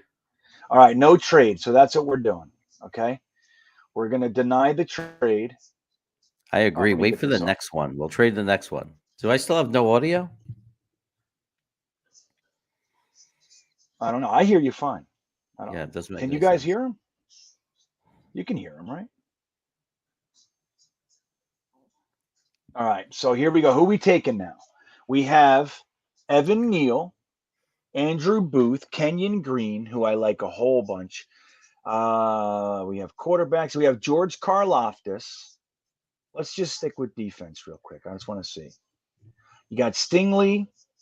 You got Ojabo, Devin Lloyd. But I wouldn't take Ojabo if Karloftis is on the board. But I haven't really dug into Karloftis yet. I did it surface level. So I like him. But I don't know if what he does can translate yet, Yeah. So what are they thinking? What's the check? We got George K. We got Linderbaum, Jamerson Williams, Ajabo, George K, Greek Freak, Linderbaum, Stinkley. I mean, Linderbaum that's way too soon, right? It's really reaching. Well, if the chat says yes, But it's George K for the most part, because this everything. Right, so we're taking. Yeah. So Karloftis is the guy. It looks like. Yeah. Okay. So we'll take Karloftis. Remember, no reason to get mad. This is a quickie. Oh, no trade. Don't get for mad. Number 8.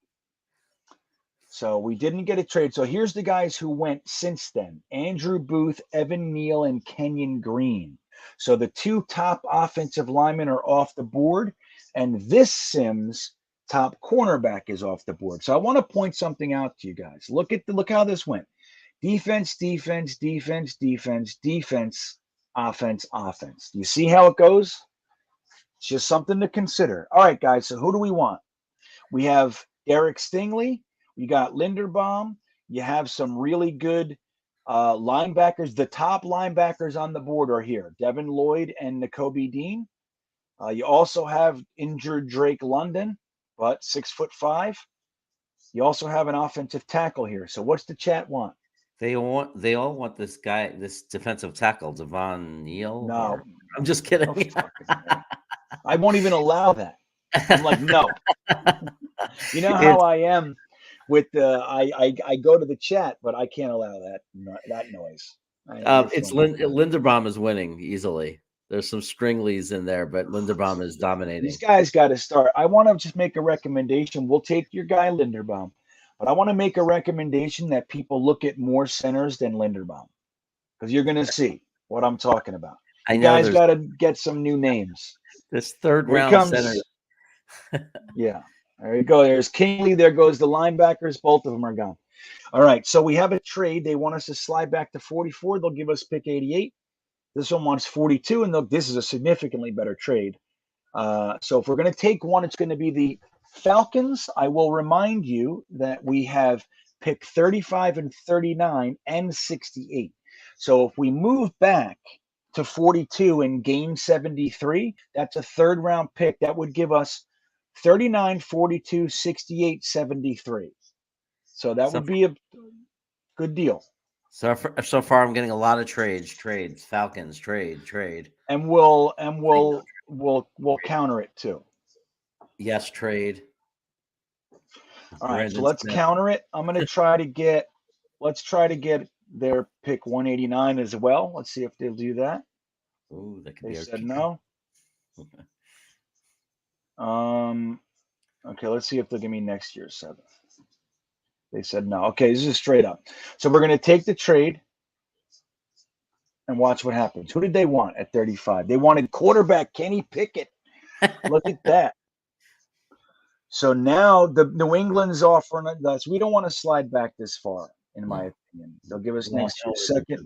New England. Ooh, they'll give us a second and a 4th. Okay. Ooh. So, guys, trade. I am seeing 58 instead of 73. Trade, guys. Yes or no on the trade?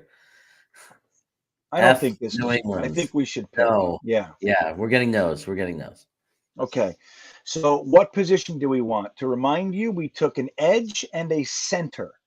So we need some stuff. We need linebackers. We might need a cornerback. We need tight ends. We do not need a center. We could use a wide receiver, a running back. I would love to see a running back come in this draft, guys. So far, I see a mix of tight end, linebacker, cornerback. Cornerback McCreary is one request. Tight end.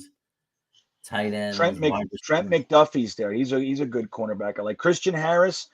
Brandon Smith was just taken. So Christian Harris is there. Chad Mooma's got Jordan Battle, great safety, man. So he's the number 2 safety in the draft. Yeah. We can get him. Safety is a dire need, guys. Dire. We have none.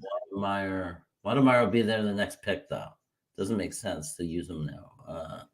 Tight end, Likely, I would not take Likely. He's according to Draft Tech, he's like number 8 or something. Battle.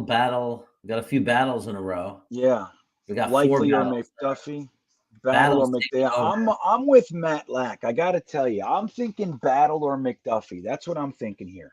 Yeah. Let's shore up our defensive backs, and we can probably get Chad Muma, linebacker. But we got to think about linebackers, dude. Like, we are in trouble with safety and linebacker. Definitely in trouble at linebacker. We have nothing. Okay, so let's see. Oops. Let me close this. I think Battle wins it. I think Battle definitely wins it. There's some McDuffies, but I think overall, Christian Harris is going to be gone before. Well, no, they're right in the same. All right, so Jordan Battle won. Okay, He's coming. Let's see if. Oh, Isaiah Spiller. I was just going to make a case. So they want us to slide back 6 spots or 7 spots to get next year's 3rd. And there's a whole mess. I don't want to go back that far. You guys want to take the Pittsburgh trade? To remind you of our picks, we have 42, 68, and 73. So if we slid back to 47, we just have to look. I think we might want to grab Christian Harris or McDuffie, guys. I really think. Definitely no on the trade. No on the trade? Okay. That's the first thing. No on the trade. All right, so let's look at the big board here. Trent McDuffie. I mean, look, people, Trent McDuffie and Christian Harris are positions of need. I would say the linebacker's more of a need, but we'll defer that to the chat. So I got far McDuffie, Harrison McDuffie, Harris, Christian Harris, McDuffie, no to the trade, McDuffie. Someone's saying read his page. Harris, linebacker. Are they the same guys, though? No, those are all different people. Those are different. Nice. You guys are listening. Okay. All McDuffie could be scary. McDuffie, Harris, McDuffie, Harris. The McDuffie is the same, though. Wait a second. Yeah, Abrima has voted. Abrima has voted like 7 times. Yeah. Why can't you guys obey the rules? What is wrong with you guys? Seriously. What is the fucking problem? Try to have a little fun, and you vote 7 times. Just for that, Abrima wanted McDuffie. Harris. I'm overriding it, and I'm taking Harris just for you, Abrima. Because you're a rule breaker. By the way, I love Harris coming out of Alabama. Yeah, me too. I like Trent McDuffie too, but I'm taking Harris because Abrima cheated. Yeah, There love it them is. both. Let's see what's the next pick. So, Oh, okay. don't forget, we traded and we got another good pick coming. Yeah. So we got 72 or 73 coming, right? Let me see. Yep, 73. So they want us to slide back 30 spots or 20, whatever, 8 spots. I don't like it. Look who's on top of that board. Draft Tech's #1 ranked running back. Yeah, Brees Hall. Yeah. What do you guys think? So let's see our needs. Let's take a look at what we got. We got an edge rusher, we got a center, we got a safety, and we got a linebacker. So get it going, running back, going tight end. Right now makes a lot of sense. Makes a lot of sense, guys. We could also grab another interior lineman for the right guard spot, but I think grabbing Linderbaum pushes McGovern over to guard. So I think that we're pretty good. What does the chat think? You want to grab Brees Hall? I see some tight end, Kyron Williams. Tight ends, running back. We got to narrow down to some players. Man, let me tell you something. Brees Hall, man. Let me tell you something. They're saying tight ends, though. They're saying tight ends. So we'll look at the tight ends. Somebody said McBride. Trey McBride is right here. We can probably get Trey McBride at 73, but that's a chance. Remember, we have 68 and 73. You can probably get McBride at the next pick, probably. But don't worry, even if we don't, we got Sam Laporta, Jeremy Ruckert, you got Charlie Collard, lots of good tight ends. But Trey McBride is a lot of people are asking for McBride, but he would slip to the next pick. But in real life, I don't think that's realistic. No, but it's where we are here. So McBride.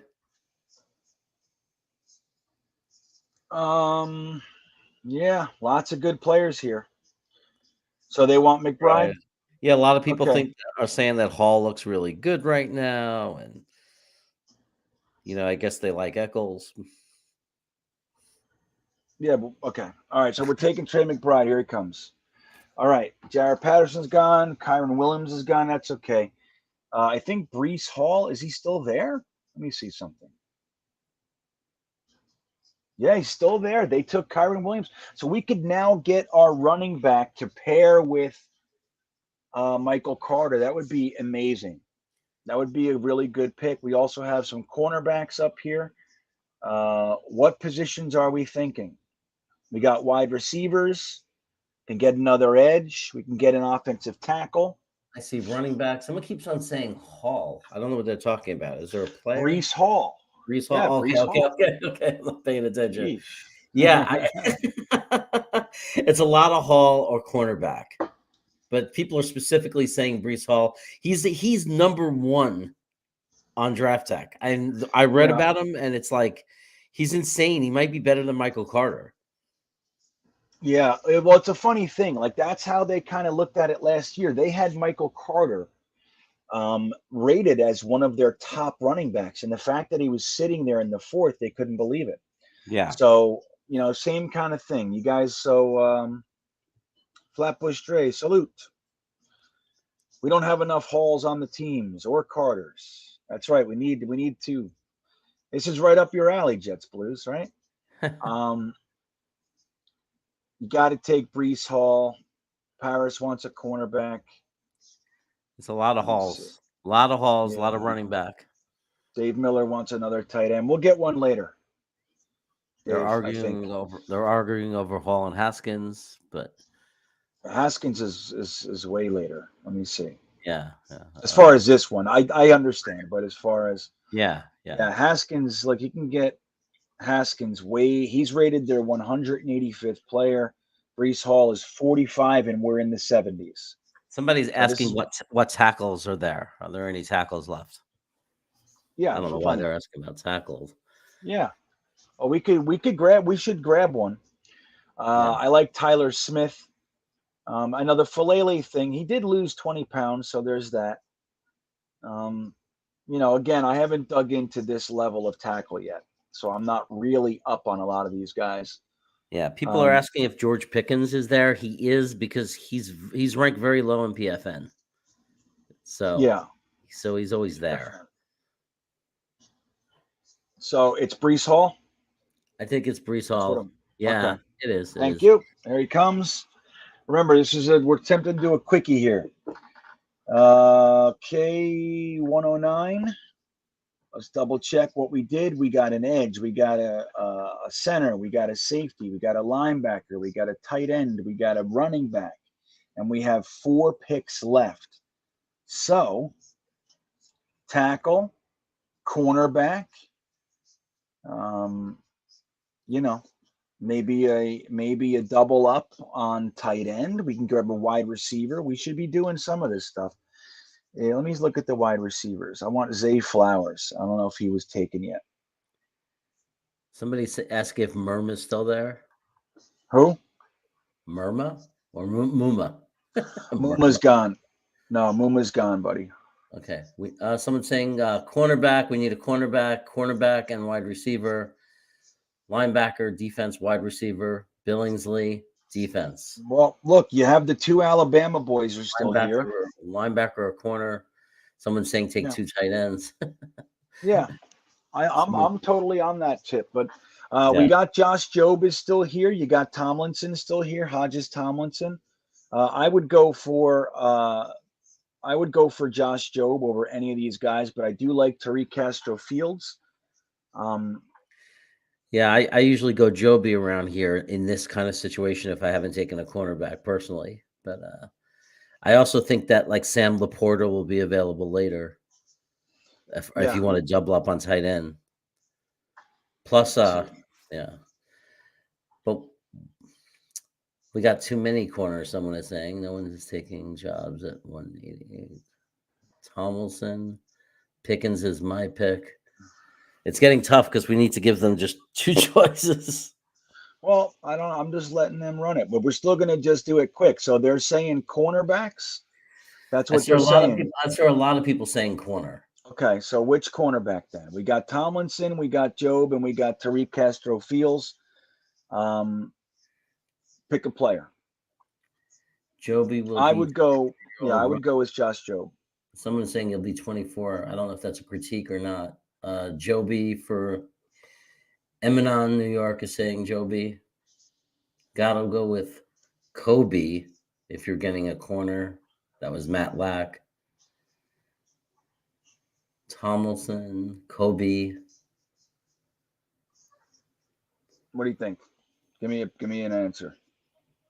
Joby is fine. Yeah, I would just say Joby at this point. It's here we go. We got a nice cornerback at 109. That's where we got Michael Carter, 109. So we got pick 121. We could look at some wide receivers here.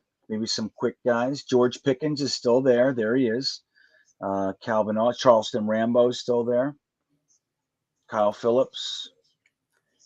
The only concern I have about Rambo, well, Pickens might be the same problem. I know Rambo is super tiny, and we already have a small little guy in Elijah.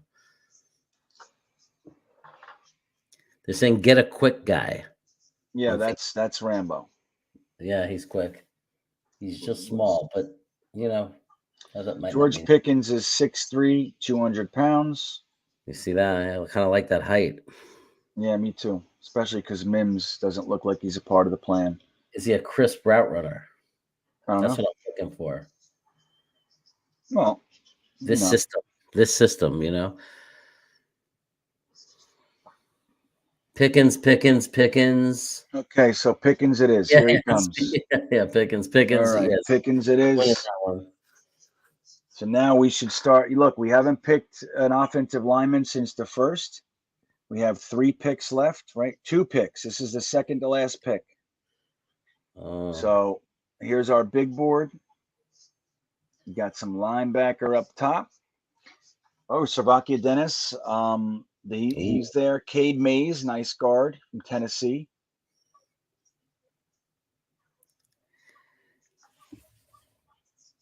This draft is actually phenomenal. OT. We can double up on tight end now. Charlie Kolar is one of my faves.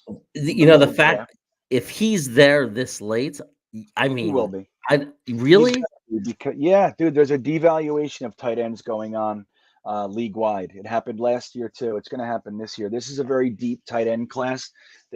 People are going to push it until the later rounds, except for there's going to be a few drafted high, of course, but they're going to push the tight ends to the bottom because they think it's a deep class, so they can get it later when they're running out of edges and linebackers and safeties up top. He has potential to be a Pro Bowl tight end. Yeah, he really maybe does. He's a solid tight end. Yeah, I like Charlie Kolar. Get him. Kicker? No, we're not doing kicker yet. Then tight end. We could. Yeah, but they always last to the last pick. I know, but if they say kicker, we get kicker. Mays. Could look. The thing is, we have to remember is we can do our own mocks whenever we want. You know what I mean? That's true. We can get fucking kicker, and we can do whatever you want. This is there. So Paris says we need an offensive lineman. Raw Power comes in and says what I want to hear. He says, "What would GreenBean do?" Pick a tight end. That's what I would do. You might have to add that to the shirt on the bottom. What would GreenBean do? And then in small print, pick a tight end. I'm happy with the new kicker. Right guard, someone's asking for. Tight ends.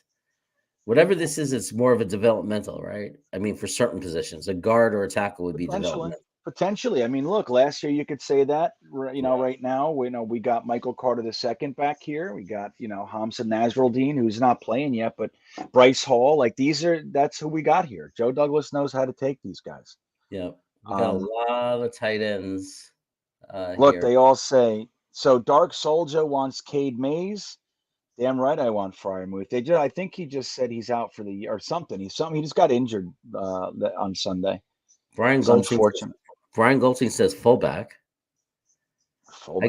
I gotta say, I was watching San Francisco the other day, and they were running a 21 personnel very well because they had they had use check. Yeah, use check. That's a rarity these days. I mean, I think they like the guy we have, Bawden, but we'll see. So you guys want the tackle or you want a tight end? They keep saying Mays. I see a lot of Mays. Yeah, that's Cade Mays. You see a lot of Mays? Okay. I see some. So Cade, some or a lot? I mean, as much as anything else. Tight end. It's either tight ends or Mays. Okay, so Mays it is. I see a couple. I just looked. I saw some Mays. So we're going to grab offensive guard. I'm sorry. Cade Mays. And here we are at our final pick, 159. And we could do the kicker, or we can wait till undrafted free agency and try to grab our kicker, or we can grab Charlie Kolar, tight end. That's my pick. I would say grab tight end. Everybody's going crazy for tight ends, except some people want Cade York, a couple. But Pinero's doing good. Tight end, kicker. Tight end has a slight lead right now. So guys, tight ends or kicker. Kolar. Tight ends again. Kolar. Tight ends winning. And it's different people. Okay. Kicker, tight ends. Kolar. Yeah, Kolar's winning. Get your guy, Jets Forever. Get your guy, GreenBean. Go ahead. What would GreenBean do? I'd take Charlie Kolar. It's a blowout. It's about 75% for tight end. So Charlie Kolar, there he comes. I love fast mode because look how fast we're going through it now. Yep. I always do fast. No patience. Yeah, why wait for the computer to think? All right, guys, let's take a look, and then we'll get our letter grades. We started out with George Karlaftis. We held firm at picks 4 and 8. We got an edge from Purdue with number 4. We went Tyler Linderbaum, the center from Iowa, with pick 8. We went safety Jordan Battle from Alabama. Great pick. Christian Harris, linebacker from Alabama. We're grabbing all Alabama. Holy shit. I didn't realize we were doing that. Okay.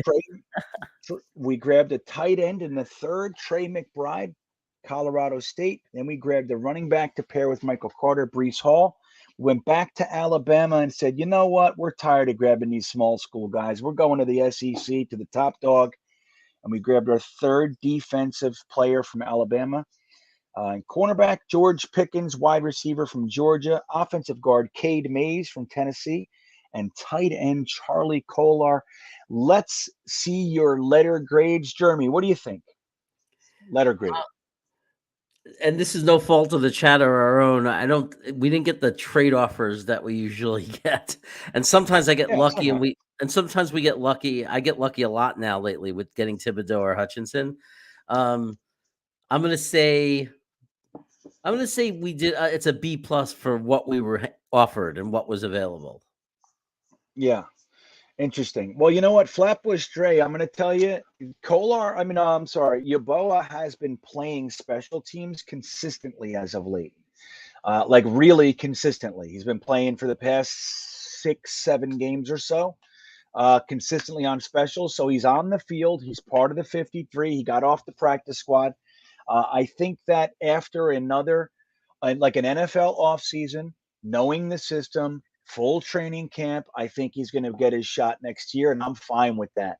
So we have a tight end, a young tight end who's been here. He'll be here for his second year. That's great, man. So I think he'll get his shot. Matt Lack says he gives it an A minus. Not bad. Jets Blues gives it a B plus. Larry Turkin gives it a B. Just enjoy tanking season, B minus. Dave Miller with a solid A.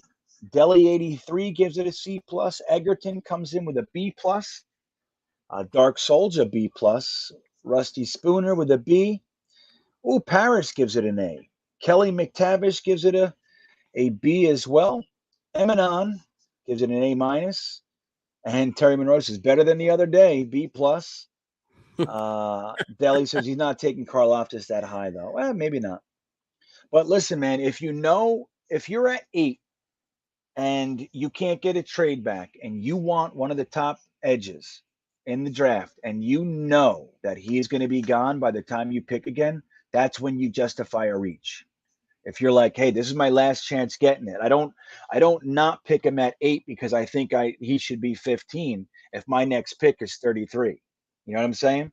So I get it. I'm with you. But sometimes you can reach in the event that's what you have to do.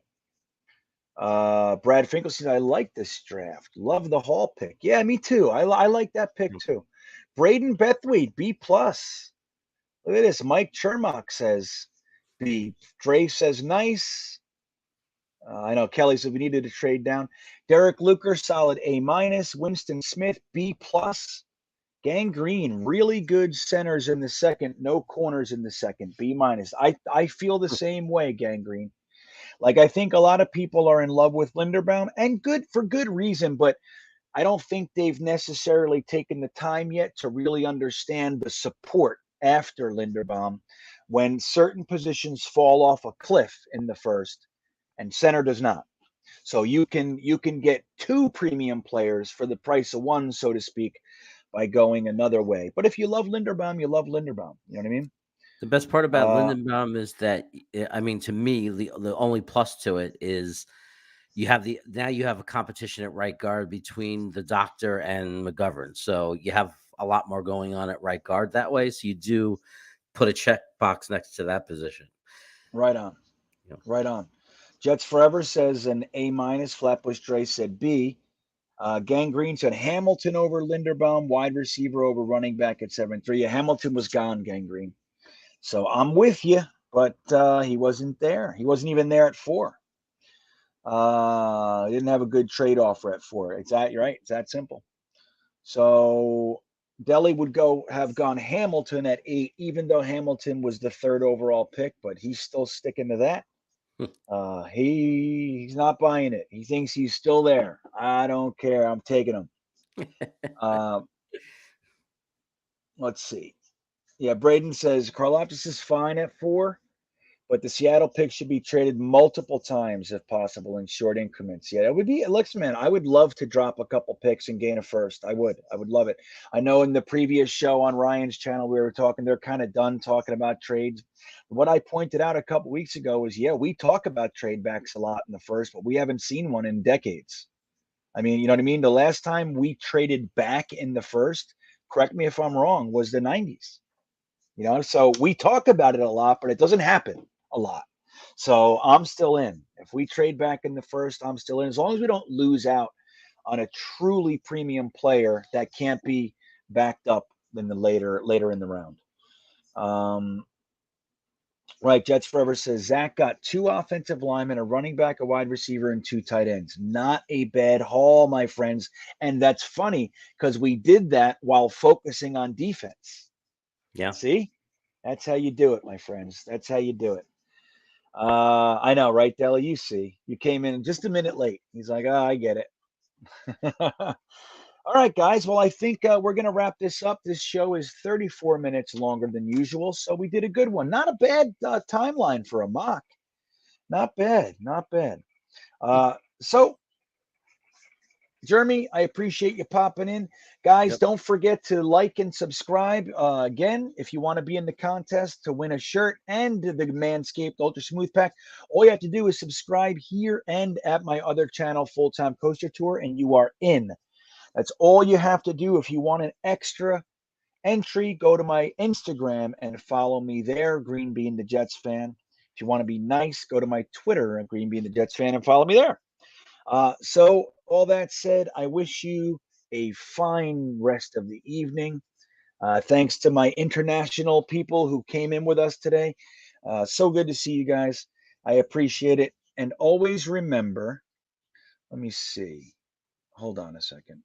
Hold on a minute. Where'd it go? Always remember, ask yourself this question. Whenever you're wondering about a big decision in your life, just ask, what would GreenBean do? And you'll get that tight end. Don't you worry. Whatever version of a tight end you're looking for, you'll get it. If you just ask, what would GreenBean do?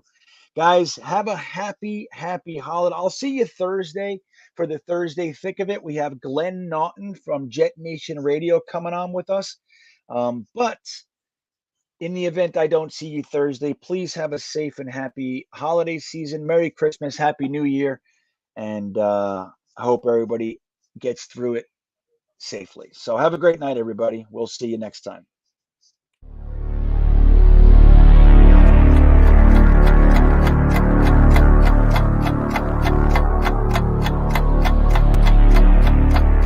I think he's going to be day one, a violent vertical edge setter. We compete in the next